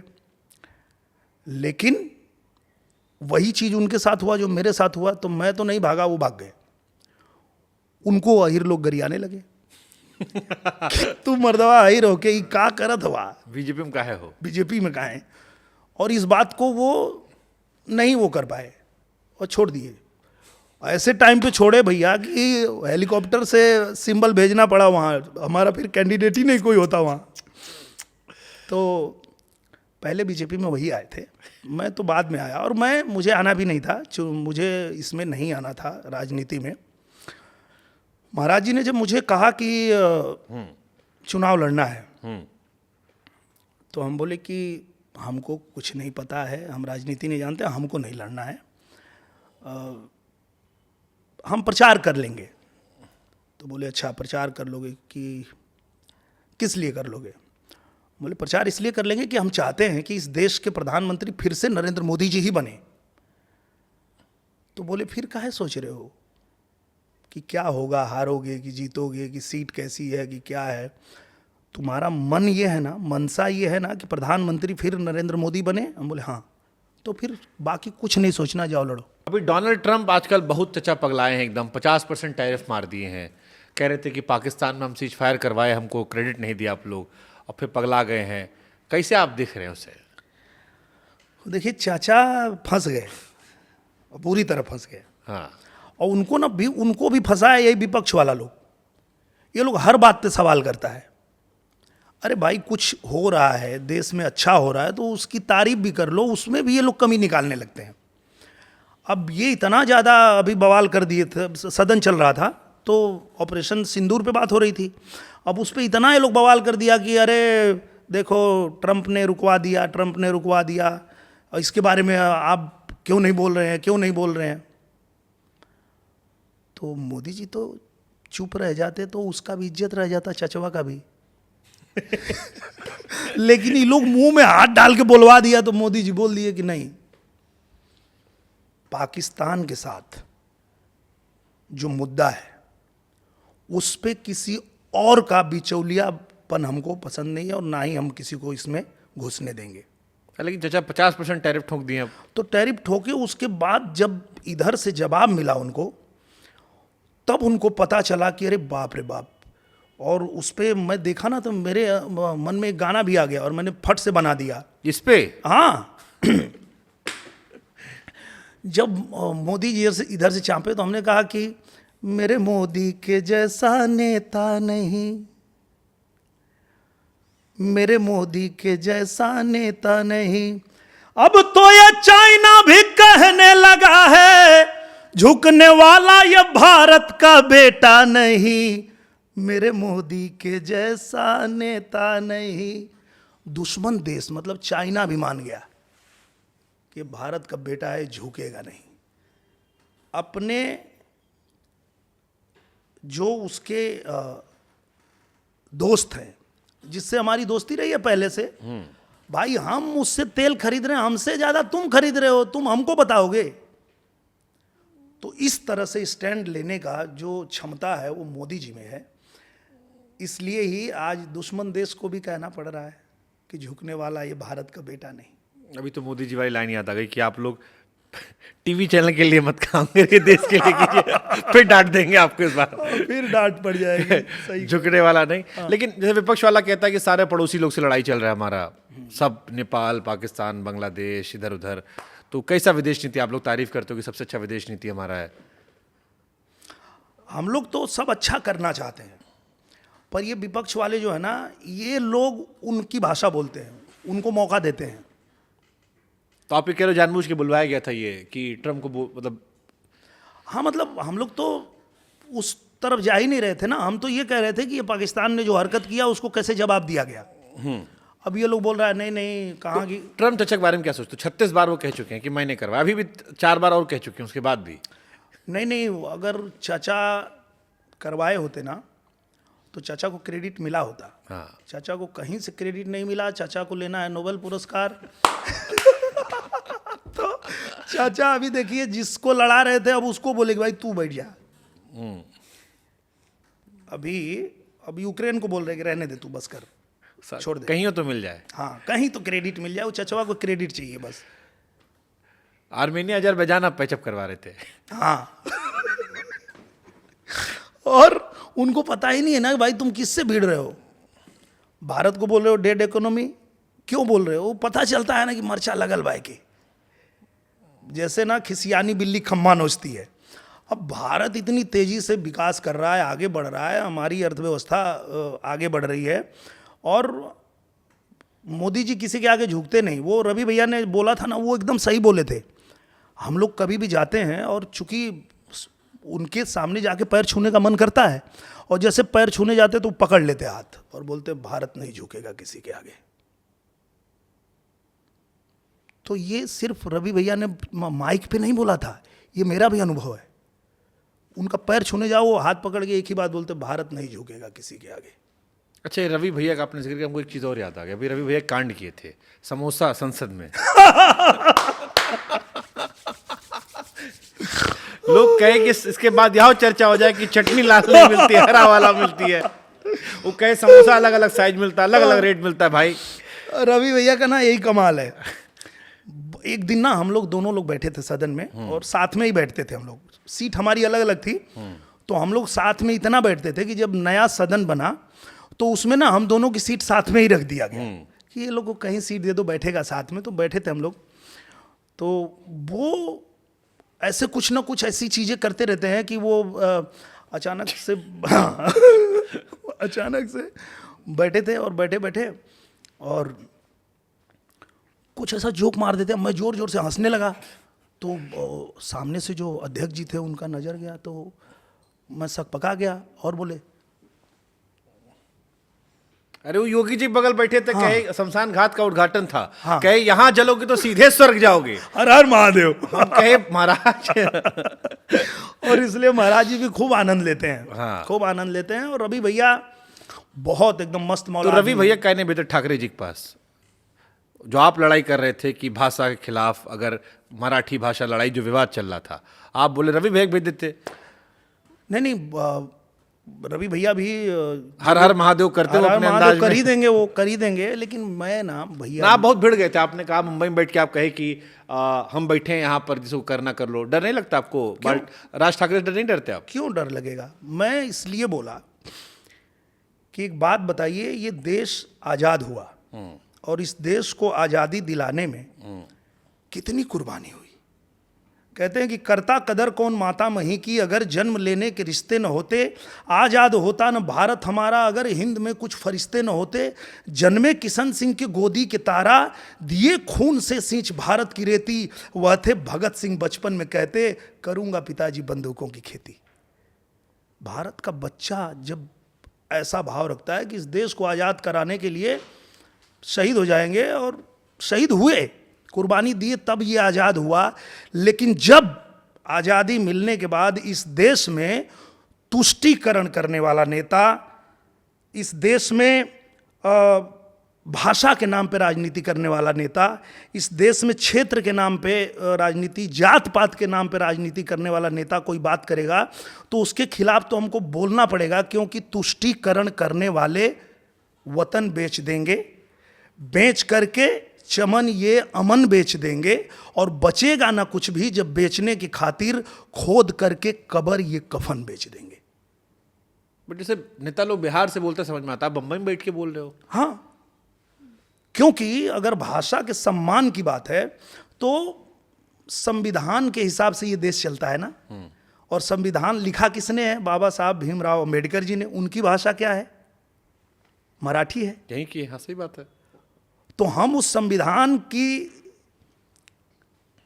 अगर हम इज्जत करते हैं और उसके हिसाब से रहते हैं तो उनका सम्मान हम कर रहे हैं। आप तो उनका ही सम्मान नहीं कर रहे हो। आप संविधान के जो अनुच्छेद 19 है कि कोई किसी भी राज्य में रह सकता है, कोई भी भाषा बोल सकता है। मतलब इस पे हमने भी एक वीडियो बनाया था। हमने कहा था अगर मारना ही है तो बड़ा बड़ा फिल्मी सितारा लोग रहता है, आप ही तो बिजनेसमैन महाराज हम लोग की तरफ भेजे थे। हाँ, कि करता है। आप गरीब ठेला वाले के नहीं मारो, रिक्शा वाले के नहीं मारो। वो आदमी सर्वाइवल के लिए आया है, गांव देहात से अपना घर बार छोड़ के 4 पैसा कमाने आया है। उसको क्या हिंदी मराठी में फंसा रहे? उसके पेट का सवाल है कि रात को खाना मिलेगा नहीं मिलेगा। इतना बड़ा बड़ा बॉलीवुड है, इनको पकड़ो, कहो कि मराठी कंपल्शन है। और भाषा सीखना खराब नहीं है, नहीं सीखिए। हम भी यहाँ रहेंगे, सीख लेंगे, मराठी का सम्मान है। लेकिन उसको आधार बनाकर पीटना गलत है, गलत है। अपराध है ये। हम कलकत्ता में पढ़े हैं, आमी बांग्ला बोलते पारी, खूब भालो करे बांग्ला बोलते पारी। हम वहाँ पढ़े हैं तो बोल रहे हैं। हमारे बच्चे महाराष्ट्र में पढ़ रहे हैं, उनसे आप बात करिए, वो मराठी बोलेंगे, वो पढ़ रहे हैं मराठी। भाई जिसको आती है वो तो बोलेगा ही। और अगर हमसे भी आप महाराष्ट्र में मराठी में ही बात करेंगे तो सुन के मैं भी सीख जाऊंगा। आप तो खुद ही हमसे हिंदी में बात करते हैं। अच्छा, ये लोग भी। हाँ, अब ये राजनीति करने के लिए भाईचारा खत्म मत करिए। क्योंकि मैं ऐसा कहता हूं कि हम जब काम करते हैं, यहाँ फिल्म बनाते हैं, मराठी बोलने वाला, तेलुगु, तमिल, कन्नड़, पंजाबी, गुजराती, मराठी, भोजपुरी, ये सब एक साथ मिल के काम करते हैं, क्योंकि हमारे बीच में भाईचारा है। और अगर इस भाईचारा को खत्म करने के लिए कोई राजनीति करना चाहता है तो वो नेता बहुत बेचारा है, क्योंकि हम हिंदी बोलें, मराठी बोलें, गुजराती बोलें, कन्नड़ बोलें, तेलुगु बोलें, पर हम गर्व से कहते हैं कि हम हिंदुस्तानी हैं और ये पूरा हिंदुस्तान हमारा है। पूरा हिंदुस्तान हमारा है और हम सब भाषा का सम्मान करते हैं। हाँ, मतलब किसी को सम्मान देने के लिए किसी को अपमान करने की जरूरत नहीं है। और उस आदमी का तो ये तो देखिए ना, वो दायरा उसने समझ लिया कि हमको यहां से बाहर जाना ही नहीं है। कौन सी राजनीति कर रहे हो भैया? अब 1.5% वोट मिला तो क्या करेंगे? हम पूरे देश में जाते हैं, हम महाराष्ट्र में चुनाव हो तो भी हम जाते हैं, हम पंजाब में हो, दिल्ली में हो, हरियाणा में हो, आसाम में हो, जहां भी चुनाव हो हम अपने पार्टी के प्रचारक हैं, हम जाते हैं। ये आदमी सिर्फ यहीं बैठ के और जितना बात कर ले, इनको बोलो जाओ, अभी अयोध्या जाना था, उधर वो चाचा हमारे ललकारे तो ये रुक गया, गया ही नहीं। ब्रिजभूषण बात कर रहे हैं। हाँ, जाना चाहिए था ना। तो भैया यहीं खाली बैठ के राजनीति करोगे? पूरा देश को एक साथ लेके चलो, सबके बीच में भाईचारा है, ये भाईचारा को खत्म करने की कोशिश मत करो।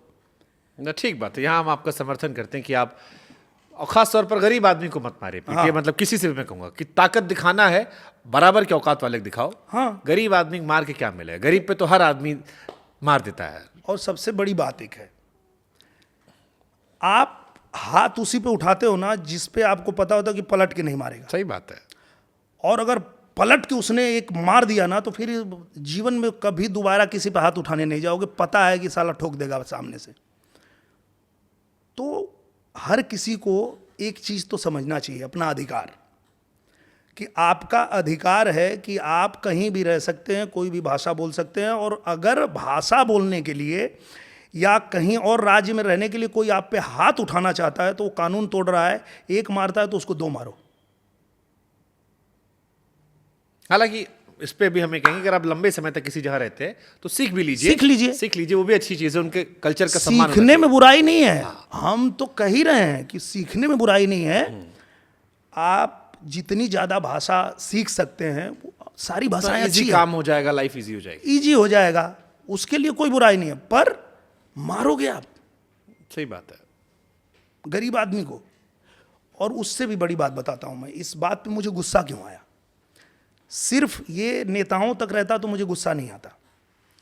एक साधारण नागरिक उस आदमी को सुन के फंस गया,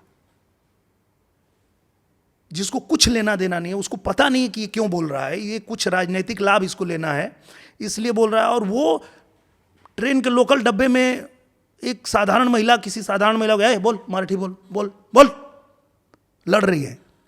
क्या ये नफरत फैला रहे हो तुम?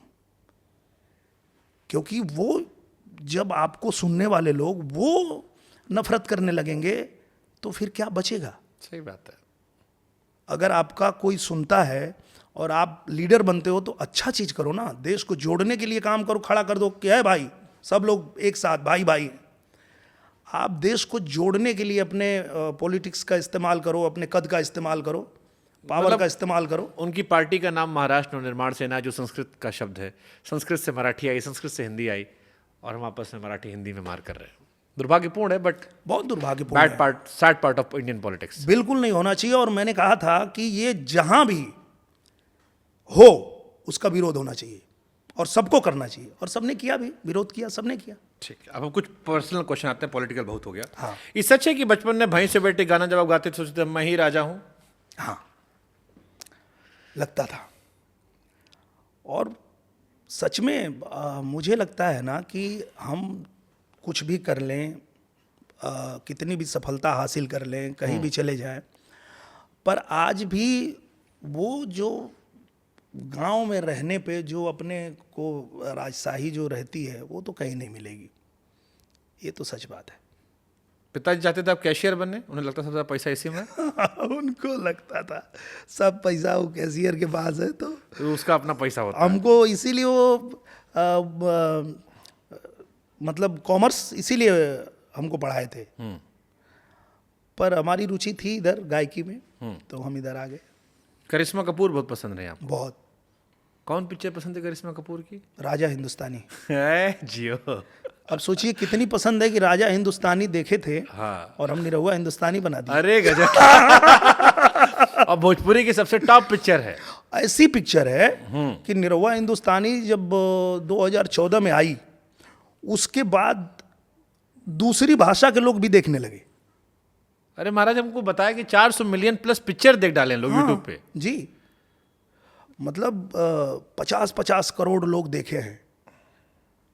तो सिर्फ भोजपुरी वाले ही तो नहीं देखे, बाहर वाले भी देखे हैं और भी भाषा के लोग देखे हैं। और वो मिलते तो बताते भी हैं कि भाई वो फिल्म देखने के बाद हम लोग आपकी फिल्में देखने लगे।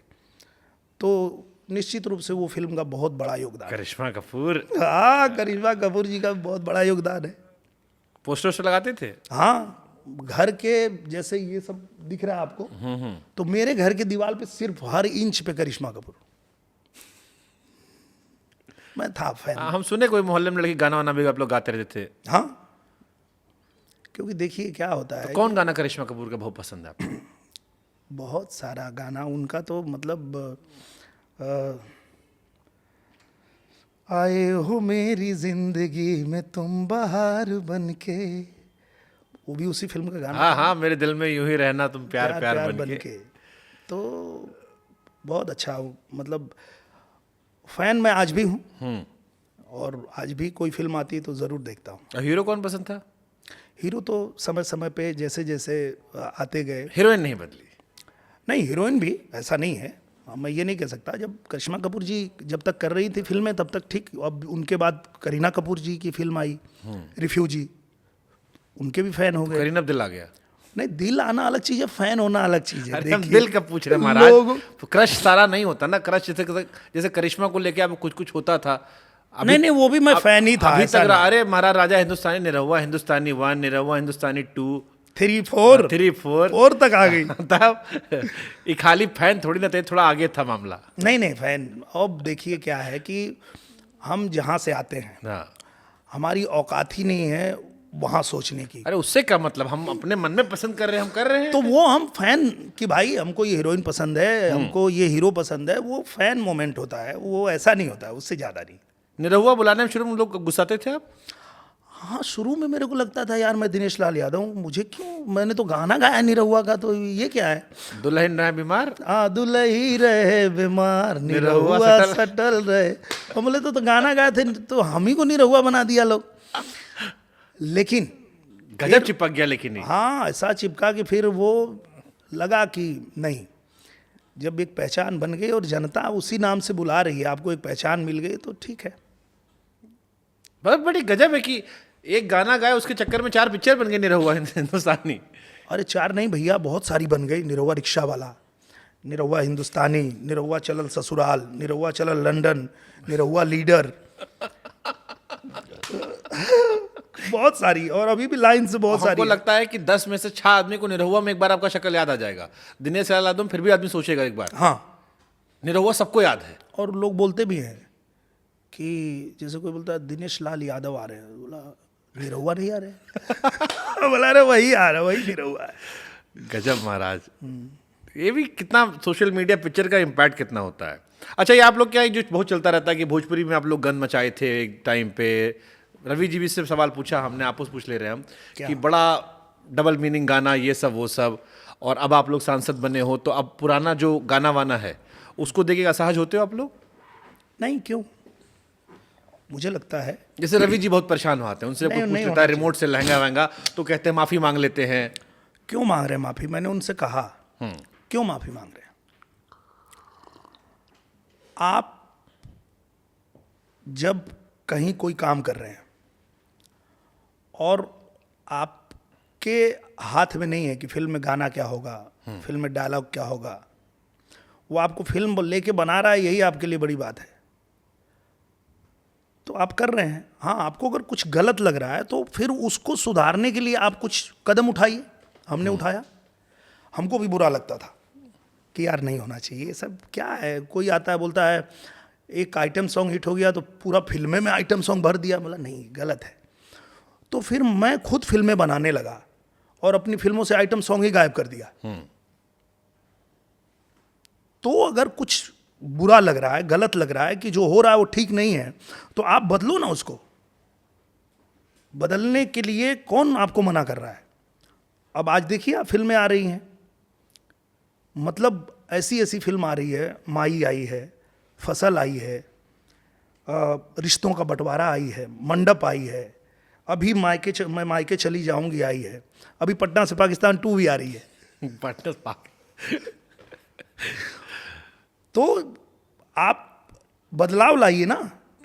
बट जैसे उसमें तर्क क्या आता है, कई लोग सोशल मीडिया पढ़ रहा था मैं कि जैसे मनोज जी का एक गाना था कि लड़की के लागल बस सहार के हवा और पढ़ावा, तो कहते हैं कि ये सब दिमाग में डाल दिया गया तो लड़की लोग पढ़ने में नहीं भेज दिए लोग कि सहार जाएगी, बबुनी के लागल बस सहार का हवा, गनवा मोग रटा है महाराज।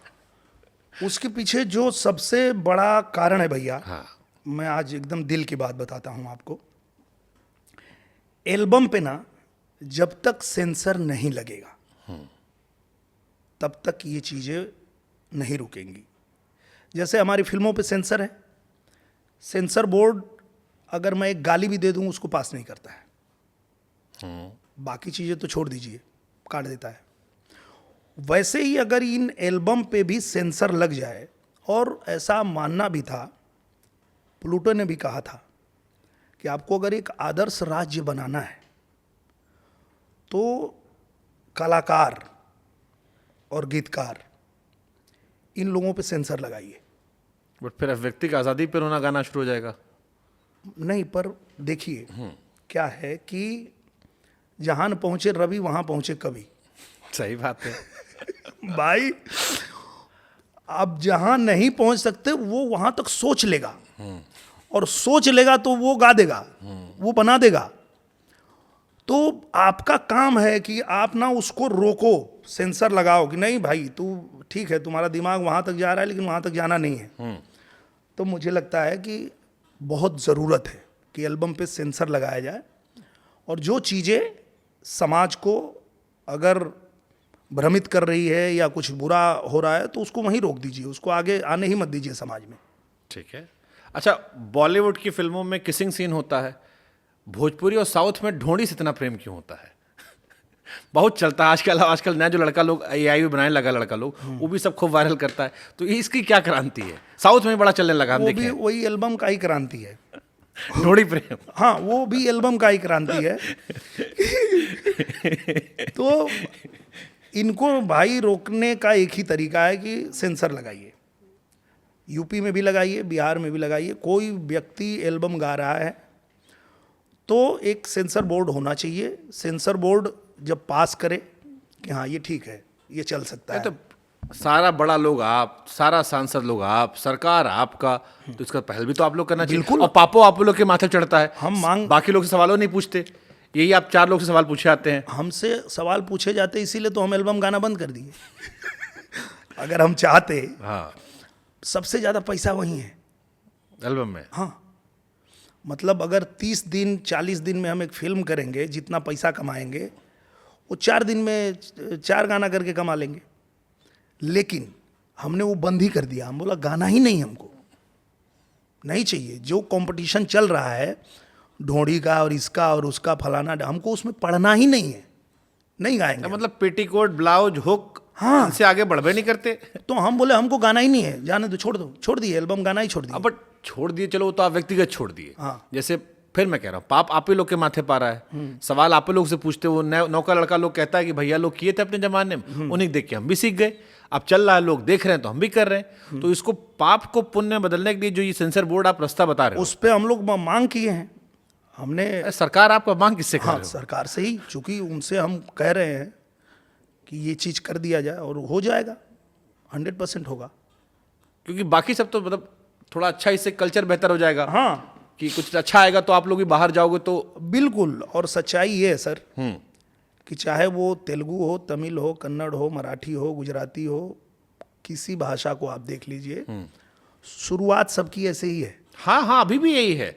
अभी आशिकी 3 में जो हीरोइन आ रही हैं, उनका नाम भूल रहा हूँ, श्री लला है, क्या नाम उनका है जी, उनका भी एक वीडियो जा रहा है जिसमें वो एक्टर वही ढोंडी चाटे जा रहे हैं। हमने कहा ससुरा ना यहाँ अंतर है ना वहाँ अंतर है। बिल्कुल। और मुझे तो याद है कि जब हम लोग कलकत्ता में पढ़ते थे तो जिस थिएटर में हम जाते थे फिल्में देखने, तो वहाँ 12 बजे का जो शो होता था ना, उसमें साउथ की फिल्म लगाई जाती थी और वो बच्चे नहीं देख सकते थे। हम बोले क्यों? बोला नहीं नहीं, वो बच्चों के लिए नहीं है। तो उनकी भी शुरुआत वहीं से है। हाँ, ये ठीक है कि समय के साथ अपडेट कर ले गए वो। हाँ, समय के पैसा साथ छा बदलिए, गया। बदलना चाहिए। और हम लोग भी प्रयास कर रहे हैं, हम भी बदल रहे हैं, हम अच्छा प्रयास कर रहे हैं। आज लोग देख के कहते भी हैं, जो लोग देखते हैं, जो माई देखते हैं, जो फसल देखते हैं, जो भी फिल्में अभी हम अच्छी फिल्में करके ला रहे हैं, तो उसको देख के लोग सराहना भी करते हैं कि हाँ, इस तरह की फिल्म हमको भी अच्छी लग रही है और बनना चाहिए। तभी तो 40 करोड़ लोग देख रहे हैं। बाबा बागेश्वर का आपने समर्थन किया था कई बार। आपको पसंद है वो? बहुत। क्या पसंद है उनमें? वो जब राम कथा कहते हैं तो ये सवाल जो आपने पूछा, ये मेरे बच्चे ने भी एक दिन पूछ लिया था मुझसे कि आप क्यों ये सब में चाहते हैं। तो हम बोले क्या है कि जब वो राम कथा कहते हैं और जितने रोचक तरीके से कहते हैं, वो किसी को ऐसे अगर सुनाया जाए शायद वो उसको मजा नहीं आएगा, पर उनका जो तरीका है सुनाने का, बताने का, वो इतना बढ़िया है कि लोग उसको सुन रहे हैं। और लोगों को रामायण का, महाभारत का, भगवान का अगर पता चल रहा है, नहीं तो ये लोग तो वही शक्तिमान और वो जो कौन कौन एक कार्टून वाले जो रहते हैं, वही सबको ये लोग जानते हैं, बच्चे लोग। आज कम से कम प्रेमानंद जी महाराज जी हैं, हमारे ये बागेश्वर बाबा हैं, ये लोग जब आज उसी मोबाइल पे आ रहे हैं, तो छोटे छोटे, हमारी बिटिया बोलती है कि हमको प्रेमानंद महाराज जी से मिलना है। सुंदर। सुन रहे हैं।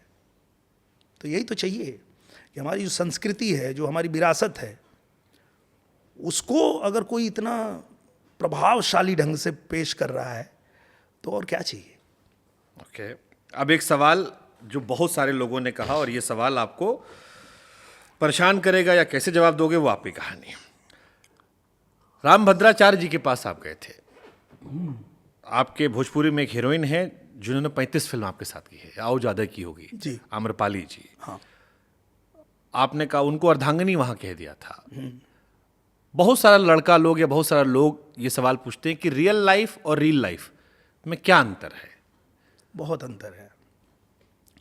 और इसको ना मैं थोड़ा शुरू से शुरू करता हूं तो आपको ना और अच्छे से, मैं पूरा समय, क्योंकि ये हाँ, टॉपिक है जिसपे आपसे कई लोग पूछते भी होंगे। हाँ, तो ये ना मैं वहाँ से शुरू करता हूँ। वही प्रोड्यूसर जो खेसारी जी को फिल्म बना रहे थे लेके, और वो चीज़ें हुई थी जहाँ पे मैं जाके मदद किया था, वही मेरे साथ पहली फिल्म बना रहे थे। तो मेरा वही एल्बम आया था, दुल्ही रहे बीमार निरहुआ सटल रहा है। उसमें जो हीरोइन थी,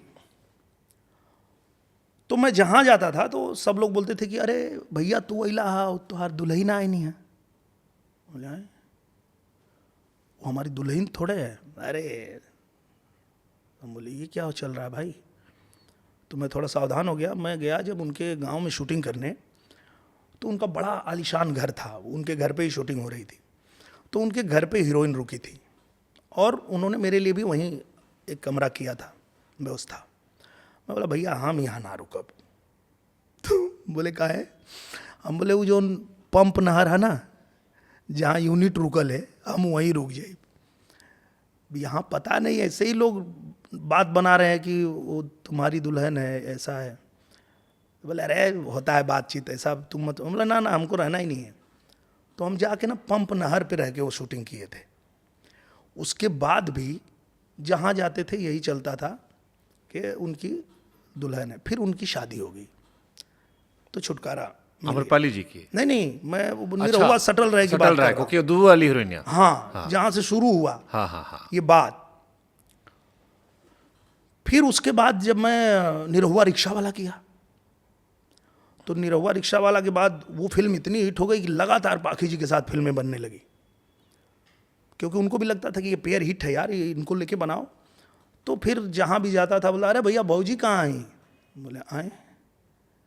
अरे यार वो भौजी थोड़े, हमारा ब्याह हो चुका है, ऐसा नहीं है। पर हमको समझ में आ गया कि हम जिसके साथ फिल्म करते हैं, हमारा पेयर हिट है, तो लोग ऐसे, उनको मज़ा आता है वो बोलने में, चलो ठीक है।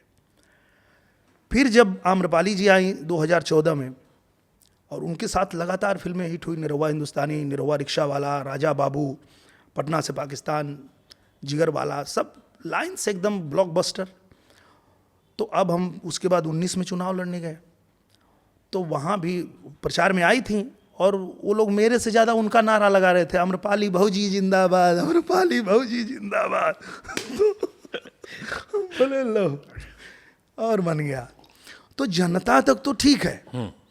अब चूंकि भोजपुरी भाषा से ही हमारे गुरुजी भी हैं, रामभद्राचार्य जी, तो वो भी जब पाते हैं तो उनको भी विनोद करना होता है, उनको भी हंसी मजाक करना रहता है। तो हम गए तो बोले आओ आओ निरहुआ, और क्या हाल है? और ठीक है गुरुजी, आओ आओ, अच्छा अच्छा अच्छा, और सब बताओ। निरहुआ सटल रहे, बैठ बैठ बैठ, और बताओ। तो बोले सब बढ़िया है गुरुजी, आप बताइए, सब तबीयत में सब ठीक बा? बोले हाँ। बोले ई क्या है, तुहार बहन नहीं? तो बोले हाँ। बाबा मजा लेते, मजा ले लगे, हमारे पटदार हैं। हाँ। तो बाबा हम समझ गए, बाबा मजा ले रहे हैं। तो हम बोले यार 35 फिल्म किए, हर फिल्म में मेरी बीवी बनी है, और गुरुजी हमारे सब देखते हैं, और ये बोल रहे हैं बहन है। हम बोले नहीं गुरुजी, अर्धांगिनी है। बोले क्या बात कर रहे हो? अरे कब? बोला अरे हाँ महाराज गुरुजी, ये हमारी अर्धांगिनी है। तो जैसे बाबा मजा ले रहे थे, तो थोड़ा हम भी विनोद कर दिए। पर देखिए अब नया चीज़ चालू हो गया है, अभी अब इंडस्ट्री में चालू हो गया, अब तक भी पहुंच ही जाएगा। पिछले 1 साल से भोजपुरी में ज़्यादा तक फीमेल ओरिएंटेड फिल्में बनने लगी हैं। तो अब 1 साल से हम लोगों ने साथ में काम नहीं किया है, कम से कम 10-12 फिल्म वो अकेले कर रही हैं। तो अब जहाँ जा रहे हैं, पूछे कहा हो आम्रपाली कहाँ छोड़ देला, छोड़ देला। अरे यार उनके साथ फिल्म आएगी तो करेंगे। मतलब ये हमको भी आते वक्त 2 चीज़ मैं आपको इसमें ऐड कर रहा हूँ, क्योंकि अब आप खुलकर बात हुई है तो वंस फॉर ऑल बात हो जाना चाहिए, ताकि लोगों तक भी जी जाए। जी जी। 2 तरह परसेप्शन चलता है, एक कि आप और आम्रपाली जी साथ रहते थे, साथ रहे, रिश्ता था, अब 1 साल से खटपट हो गई है, अब आप लोग सार्वजनिक मना नहीं कर रहे हो, लेकिन अलग अलग हो गया हो। नहीं नहीं, ऐसा नहीं है। देखिए हम साथ में फिल्में लगातार किए, और मैं अभी भी कह रहा हूँ, ऑन कैमरा कह रहा हूँ, कि चाहे आम्रपाली जी हों, चाहे अक्षरा जी हों, चाहे काजल जी हों, चाहे पाखी जी हों, चाहे रिंकू जी हों, चाहे रानी जी हों, किसी के साथ भी मुझे फिल्म ऑफर होती है, मैं मना नहीं करता हूँ, मैं सबके साथ काम करता हूँ। आगे भी आएंगी फिल्में और हम लोग करेंगे, तो ऐसा आप ही नहीं कह रहे हो कि जैसे आपके लिए अक्षरा है, रानी है, काजल है, वैसे आम्रपाली है। है। बिल्कुल ये सही है कि उनके साथ ज़्यादा हिट फिल्में थी, तो लोग महाराज बहुत बहुत गरियाए जाओगे, लोग बहुत, क्यों लोग मानते हैं कि आप लोग का रिश्ता रहा है भाई। अरे तो भाई अब उनके लिए हम क्या कह सकते हैं, हम तो इसीलिए तो आपको पूरी कहानी हाँ बताई सुना मैंने, मैं कि आपको भैया वो आज से नहीं है। मैं एक तो ऐसी चीज़ बताता हूँ कि आप अभी कहीं मैंने ये बात कही नहीं है। एक बार क्या हुआ कि हम लोग एक शो करने जा रहे थे, हम और खुशबू राज। तो जहाँ प्रोग्राम था, प्रोग्राम के पहले जो दरोगा जी थे, उनको पता था कि आज यहाँ प्रोग्राम है, निरहुआ के साथ खुशबू राज आ रही हैं। अब वो जो है पूरा एकदम तैयार होकर पेट वोट अंदर खींच के और लगातार फोन मिला रहे हैं खुशबू राज जी को, हाँ कि पहले आपको थाने पे रुकना है और फिर यहाँ से हम पूरी व्यवस्था के साथ लेके आपको स्टेज पे जाएंगे। तो भी बोली ठीक है ठीक है ठीक है। बोली भैया पहले ना चले के बाद वो वहाँ बिचवा में दरोगा जी के बार बार फ़ोन आवा था वहाँ से। हम बोले अरे कहाँ फंस रही हैं आप, चलिए वहाँ लेट हो रहा है। बोले ना ना दरोगा जी बुलाओ। तो हम लोग गए और हम जाके जैसे वहाँ उतरे, दरोगा जी मिले, अरे आइए आइए निरहुआ आ गए। और तब तक फटाक से फ़ोन मिलाए खुशबू जी को, अरे निरहुआ पहुँच गए, अभी आप नहीं आए, आप आइए, हम लोग बस यहाँ से साथ में ही चलेंगे। और वो ना बगल में ही हैं खुशबू जी। तो हम बोले अरे कहाँ हैं खुशबू जी? तो देखा तो वो जो मॉडल उसमें थी ना, उनको खुशबू जी समझ रहे थे।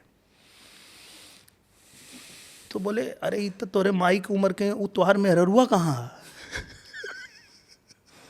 तो हम बोले अरे वो मेहरुआ ना, वो मॉडल है, वो में काम कैले रहे और ये सिंगर हैं, वो में गाना गौले रहनी। तो अपने मन से ही ये बना लेते हैं लोग, अभी क्या कर सकते हैं। फिर ठीक है, हम भी उसको, अच्छा एक टाइम के बाद ना हम लोग भी उसको मना नहीं करते कि ठीक है, ऑडियंस को ऐसे ही लग रहा है, ठीक है भैया, हाँ चलो ठीक है, जैसे पवन खेसारी लड़ रहे हैं, हाँ। ऐसे आपका ये चल रहा है, हाँ ठीक है, चलने दो, जनता मजा ले रही है। मजा ले रही, लेने दो। पिता के तौर पर कैसे हैं आप? क्योंकि मुझसे यहाँ मुंबई में लोगों ने कहा है कि आप जो है निरहुआ जी अब पिता के तौर पर बहुत सीरियस हो गए हैं लाइफ में, अपने बच्चों को लेकर बहुत कंसर्न है आप, और लाइफ में उनको परवरिश, अब बड़े हो रहे हैं बच्चे। मुझे लगता है कि शुरू से ही बच्चों के साथ एकदम फ्रेंडली रहा मैं। आज दो भी बच्चे हैं आपके? 2 बच्चे हैं। एक लड़का लड़की? नहीं, दोनों बच्चे बेटे हैं। अच्छा, बेटे दोनों? दोनों बेटे हैं, और छोटे भाई प्रवेश के एक बेटा और एक बेटी। ओके। तो बेटी वो भी घर की हो गई? हाँ, हाँ। तो उनको साथ में ही यहाँ शुरू से ही रहे, वो लोग साथ में ही पढ़े और अभी भी साथ में ही रहते हैं। अब हम जब काम पे जाते हैं या कुछ भी, तो वो लोग बड़ा मदद भी करते हैं कि आप ये पहन लीजिए, ऐसे कर लीजिए, वैसे। तो बहुत फ्रेंडली हम लोगों का रिश्ता है। क्या सपना बच्चों को लेके?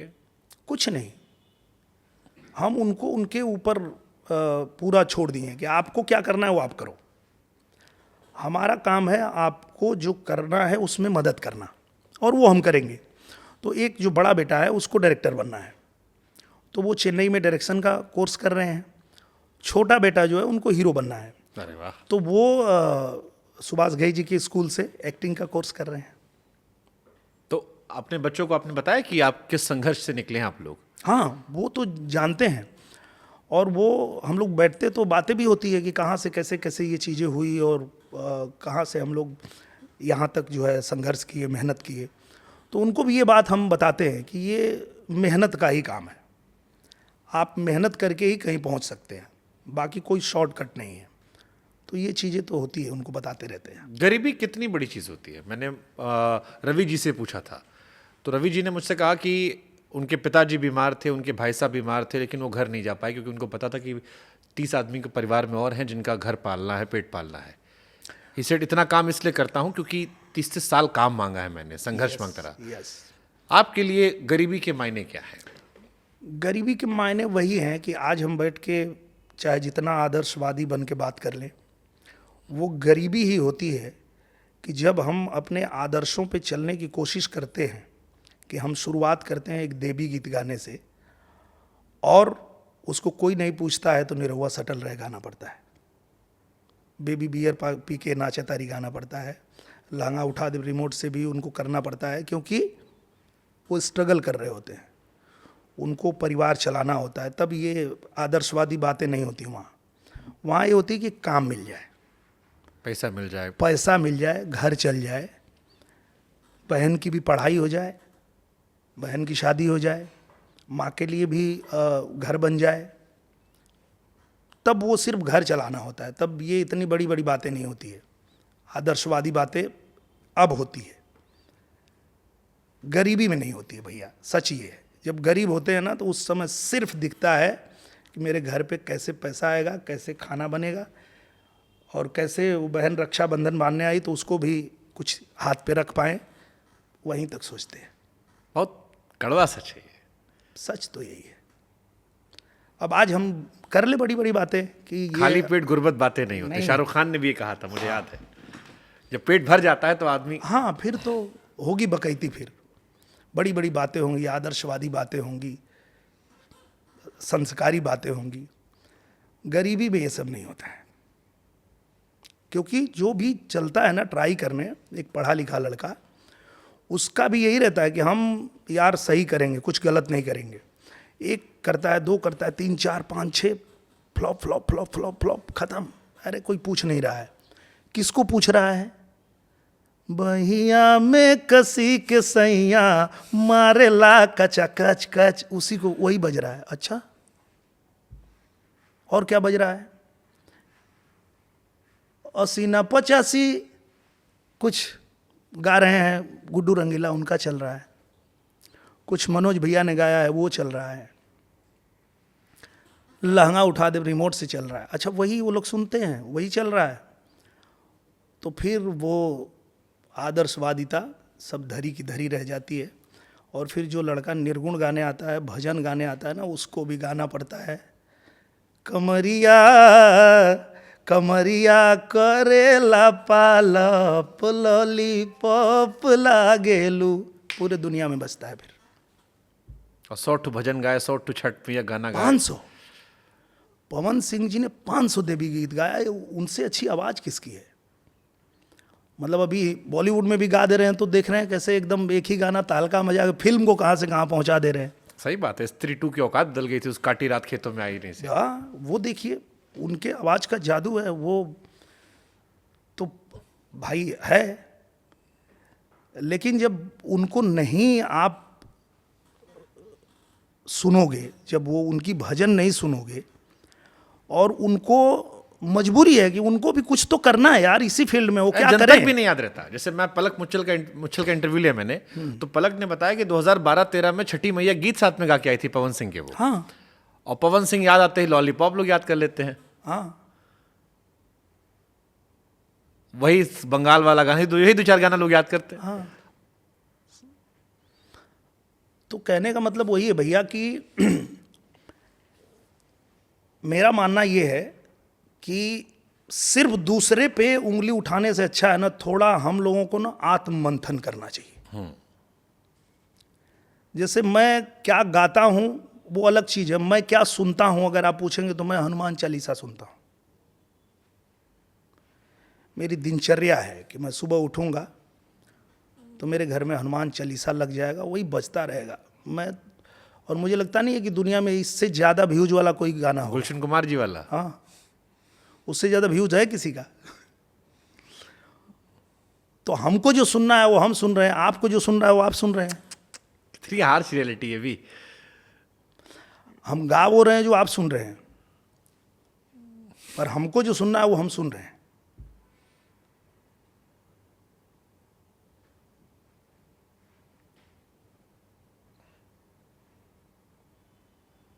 सच्चाई तो है ना भैया, कड़वा सच है।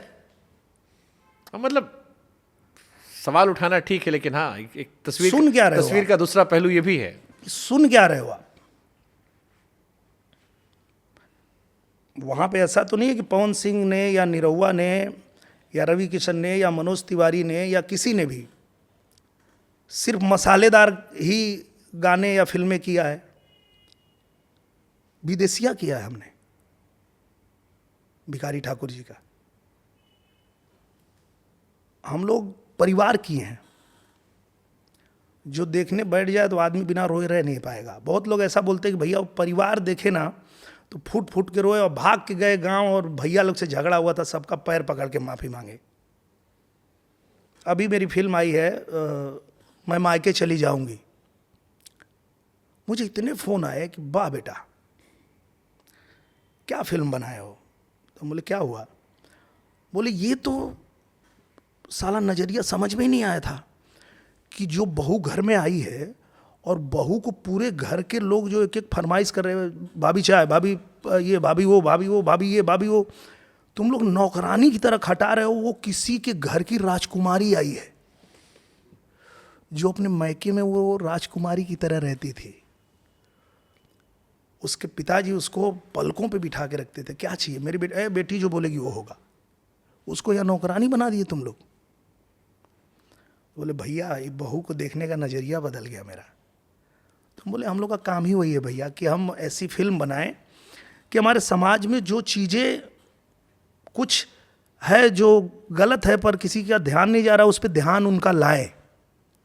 भाई ये बहू तुम्हारी ना नौकरानी नहीं है, ये भी किसी के बच्ची है, किसी के घर की रानी है, राजकुमारी आई है, उसका वो भी ध्यान रखना पड़ेगा। तो हम वो भी काम कर रहे हैं, उसके लिए सराहना मिलती है। अगर कोई 35 करोड़ 40 करोड़ हमारी फिल्म को देखा जा रहा है तो ऐसा थोड़े कि हम 100 करोड़ की फिल्म बनाते हैं, हम तो 1 करोड़ 1.25 करोड़ की फिल्म बनाते हैं, छोटी बजट की।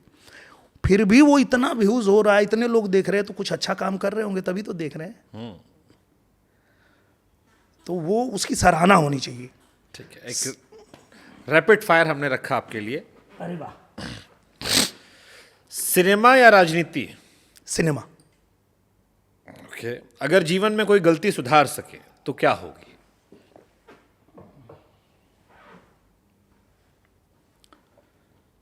क्या होगी? ऐसी तो गई गलती है नहीं जिसको सुधारने की ज़रूरत है। मैंने पहले भी कहा आपसे कि वो जो माफ़ी मांग रहे हैं भैया, वो नहीं मांगना चाहिए, ज़रूरत नहीं है।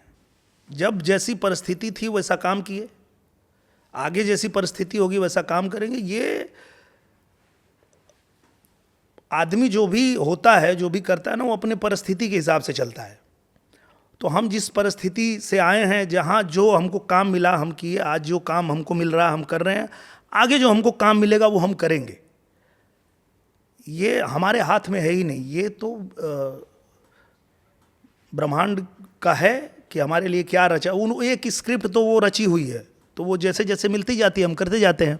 हम ये नहीं कह सकते हैं कि हम क्यों राजनीति में, अरे लिखा था आगे जो लिखा होगा वो फिर आगे होगा। अगर 20 साल पुराने निरहुआ को कोई सलाह देनी हो, क्या देंगे? 20 साल पुराने निरहुआ को अगर कोई सलाह देनी होगी तो मैं यही सलाह दूंगा कि और थोड़ा पढ़ाई करना चाहिए था। पढ़ाई ज़रूरी है? हाँ, क्यों? बहुत ज़रूरी है, क्योंकि पढ़ाई इतनी ज़रूरी है कि जितना भी हम पढ़े उतने में हमको समझ में आ गया और हम जात पात और वो सब खेल से बाहर निकल गए। तो वैसे ही जितना शिक्षा आपके पास आएगी आप उतना ज़्यादा और बेहतर इंसान बनेंगे और बेहतर समाज में आप कुछ कर पाएंगे। समाज के लिए, देश के लिए आप अच्छा कर पाएंगे। शिक्षा बहुत ज़रूरी है। Interesting thought. अच्छा, ये आपने सही बताया, शिक्षा से चीज़ें बदलती हैं। जी, था ना कि शिक्षा शेरनी का दूध है, जो पिएगा दहाड़ेगा। और शायद जो राजनेता लोग हैं वो अलग अलग कहीं आरक्षण में, कहीं बाकी चीज़ों में उनको फंसाते ही इसलिए हैं कि वो पढ़े ना। मैं एक आपको वाकया बताता हूँ। मैं आजमगढ़ में जब चुनाव लड़ रहा था तो पहली बार मेरे वहाँ जाने के बाद अखिलेश भैया आ रहे थे आजमगढ़। तो मैं ना सुन रहा था टीवी पे कि क्या बोलेंगे यार, मैं भी देख लूँ, अब मुझे भी तो काउंटर करना है। तो वो क्या बोले कि जब परीक्षा के बाद बच्चों को डंडा पकड़ाना है तो परीक्षा की ज़रूरत क्या है, दौड़ निकाल दिया, उसको भर्ती कर दो। मैं बोला अरे बाप रे बाप, मतलब ये आदमी चाहता ही नहीं कि ये लोग पढ़ें। परीक्षा नहीं होगी तो कोई क्यों पढ़ेगा। फिर मैंने सोचा ऐसा क्यों बोल रहे हैं, तो मेरे समझ में आया क्योंकि पढ़ेगा तो मेरे जैसे वो भी लड़ेगा। फिर खाली जाति के नाम पे पीछे पीछे झंडा नहीं ढोएगा। अगर पढ़ लिया तो समझ जाएगा कि भाई राजनीति तो आप कर रहे हो, पर मोदी का विरोध करते करते देश के विरोध में खड़े हो जाते हो आप। इंटरेस्टिंग थॉट प्रोसेस आपने दिया है। पैसा ज़रूरी है, नाम? नाम। क्यों? नाम कर लीजिए, पैसा फिर अपने आप आने लगता है। सही बात है। क्योंकि पहले जो है जहाँ पे मतलब हम कभी गए और वहाँ से प्रोग्राम करके आने के लिए हमारे पास भाड़ा नहीं होता था और हम पैदल अपने घर आते थे। आज वहाँ गाने के लिए भी नहीं, सिर्फ फीता काटने जाते तो भी 5-10 लाख मिल जाता है। तो ये तो नाम का कमाल है ना। पवन सिंह या खेसारी, ज़्यादा एंटरटेनिंग कौन है? दोनों। अगर कोई भी लड़ता है तो मैं उनके दोनों के और मेरे सबके फैंस को बोलता हूँ कि ये दोनों कमाल के एंटरटेनर हैं। पवन जी जब गाते हैं, जब स्टेज पे आते हैं तो जो जलवा उनका होता है, वैसे ही जब खेसारी जी मंच पे आते हैं तो जो वो आदमी का एकदम रूप आप देखेंगे ना, मतलब आपको भी लगेगा कि पलक ना हटाएं, इतना एंटरटेनर हैं ये लोग। Khesari is a better dancer, Pawan Singh is a better singer, हमारा ये आकलन है।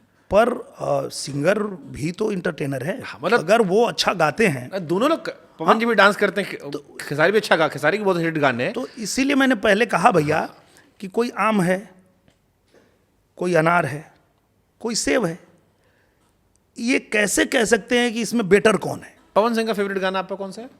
मेरा बहुत अच्छा गाना गाए थे वो। अभी आप ये रैपिड फायर में झटके से बोलते हैं ना तो फिसल जाता है। मेरी फिल्म में गाए थे वो, और बहुत कमाल का गाना था कि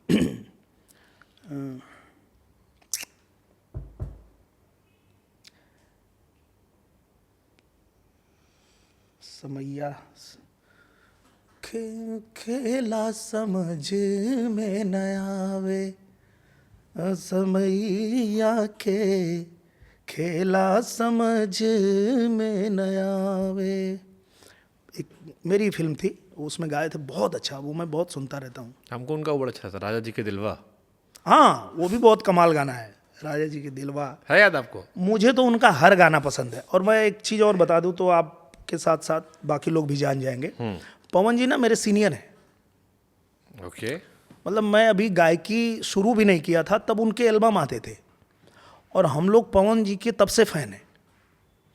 और हम चूँकि कैलकाटा से पढ़े थे, फिल्में देखते थे वहाँ, तो हम इसलिए भी फ़ैन थे कि जो अगर किसी फिल्म के गाने पे गाते थे ना, तो वो हुबहू एक ही सिंगर थे भोजपुरी में जो हुबहू गाते थे। हाँ, बाकी लोग चेंज कर देता था, कुछ अपना खींच लेता था, लेकिन पवन जी एकदम हुबहू गाते थे। हाँ, मतलब बॉलीवुड वाला टक्कर दे देते थे। हाँ, बॉलीवुड को टक्कर कोई दे देता था तो पवन सिंह। तो हमारे फेवरेट वो बचपन से हैं। हम बहुत सारा हिंदी गाना का भोजपुरी वर्जन भी गाए हैं। गाए तो वो हमको ना सिर्फ वही लगते थे कि हुबहू गाते थे। तो एक कोई हिंदी गाना जिसे भोजपुरी में गाए आप? हिंदी गाना को भोजपुरी में, हाँ, जैसे पवन जी बहुत सारा गाए, जब हम बादल बन जाए तू बारिश बन के आई हा, वो गाना वो हिंदी गाना था। तो मैंने एक गाना गाया था, नए भारत का नव युग में नया निर्माण है मंदिर, नए भारत का नव युग में नया निर्माण है मंदिर, सनातन धर्म है मेरा, मेरा तो प्राण है मंदिर। गाया मैंने। दर्शन किया आपने अयोध्या में? हाँ जी, कैसा वहीं दर्शन? तो मिले थे राम भद्राचार्य जी। अच्छा, वहाँ, अच्छा वहीं यहाँ टेंट में आप गए होंगे, कैंपों में जहाँ लगा था। जी जी वहीं। अच्छा, वहाँ हम सब लोग भी गए थे। जी आप लोग भी थे। हमको बाबा गले लगाए थे, चश्मा पहन लिए थे हमारा, चश्मा निकाल के हमारा पहन लिए थे। पहन लिए। हम रखे हैं उसको चश्मा। खूब मस्ती करते हैं। यहाँ से आगे क्या सफलता, क्या मायने आपके लिए आखिर? सफलता के मायने यही है कि जो प्यार, जो सम्मान मिल रहा है ऐसे ही मिलता रहे, लोग ऐसे ही प्यार करें, लोग ऐसे ही जब बोलते हैं कि भैया तू जहाँ रहेला तो वहाँ हमनी के लागे लागे केहू हमनी के बहा। वाह। अभी मैं यहाँ आने से पहले, अभी मैं दाढ़ी बना रहा था, तो जो दाढ़ी बना रहा था ना, बोला भैया जब तू बोलला ना तब लगल कि हाँ मुंबई में केहू मन के हा, यहाँ डरेले की जरूरत ना। तो यही बस, और क्या, ये बना रहे, लोगों का विश्वास बना रहे, यही सफलता है। इससे बड़ी सफलता क्या है? के जीती बिहार? बड़ा कठिन सवाल पूछ रहे हैं। देखिए, मैं फिर वही बात कहता हूँ कि अगर बिहार की तरक्की चाहिए, बिहार को आगे बढ़ाना है, तब तो जिस तरह से नीतीश जी उसको आगे बढ़ा रहे हैं लगातार, मतलब पहले भी हम जाते थे, बिहार की हालत देखे थे, और अब भी जाते हैं, मतलब पता ही नहीं चलता है वो। लेकिन उनका तो अब लोग कहते हैं ना उम्र हो गया है, थोड़ा सा स्वास्थ्य उनका गड़बड़ा गया है नीतीश जी का। फिर भी काम तो अच्छा कर ही रहे हैं, बिहार को तो अच्छा बना ही रहे हैं। और चूंकि हम उनके ही साथ में हम लोग वहाँ पे लड़ रहे हैं, उनके ही लिए लड़ रहे हैं कि वही बनेंगे इस बार, तो हम लोग तो वही चाहेंगे कि वही बने। चलो हम एक हिंदी गाना सुना, फिर हम आपको विदा करें। हिंदी गाना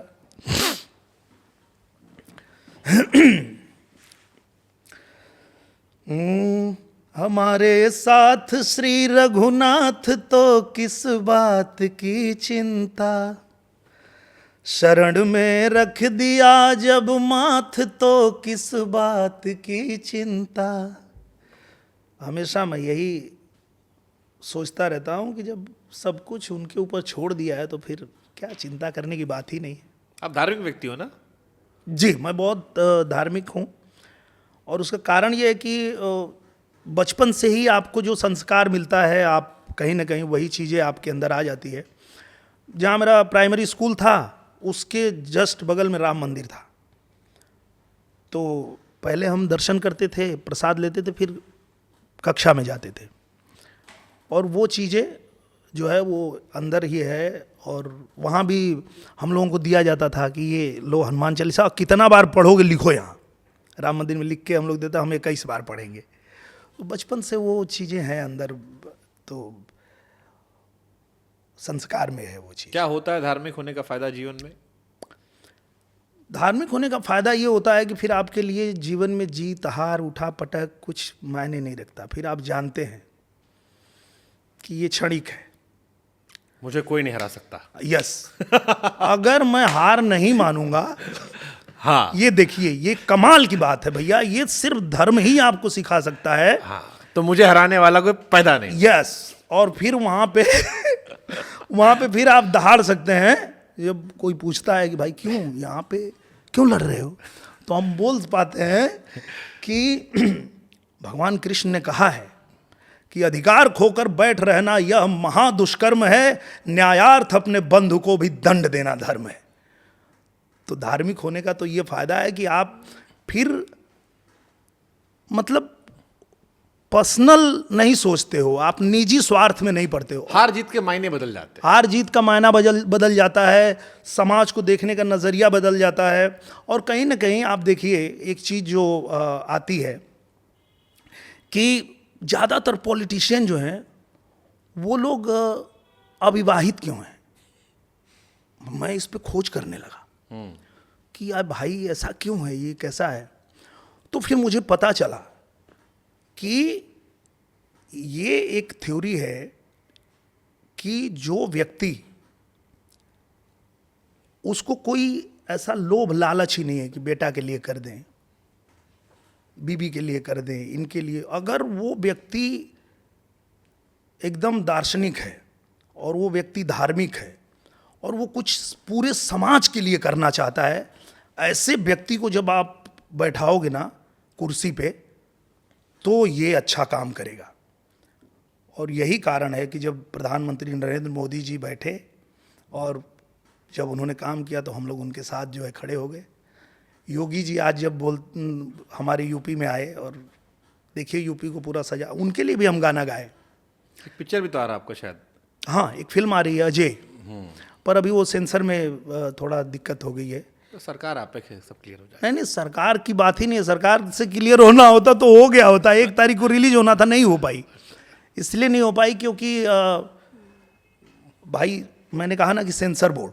तब फिर वो आपका इंटरनल पॉलिटिक्स होगा ना, ये यूपी और सेंट्रल भी तो चलता है आप लोग का। नहीं नहीं ऐसा कुछ नहीं है, ऐसा नहीं है, बिल्कुल नहीं। हम भी पत्रकार हैं महाराज, हमारे पास भी खबर होता है ना थोड़ा सा। अब देखिए ये बहुत ज़्यादा, मैंने पहले ही कहा कि मुझे बहुत राजनीति नहीं आती। छोड़े ना महाराज, हम समापन करते हैं। एक बार हमको रवि भैया के अंदाज में हर हर महादेव सुनना है। आप भोलेनाथ के भक्त आप है, बढ़िया। अब देखिए ओ मायन पूर्णा भैरव बाबा रहा न कोई बाकी, बम बम बोल रहा है काशी, बम बम बोल रहा है काशी, बम बम बोल रहा है काशी, बम बम बोल रहा है काशी। नमः पार्वती पते हर हर महादेव। धन्यवाद, धन्यवाद आपका। बहुत धन्यवाद, आनंद आया। बहुत आनंद आया।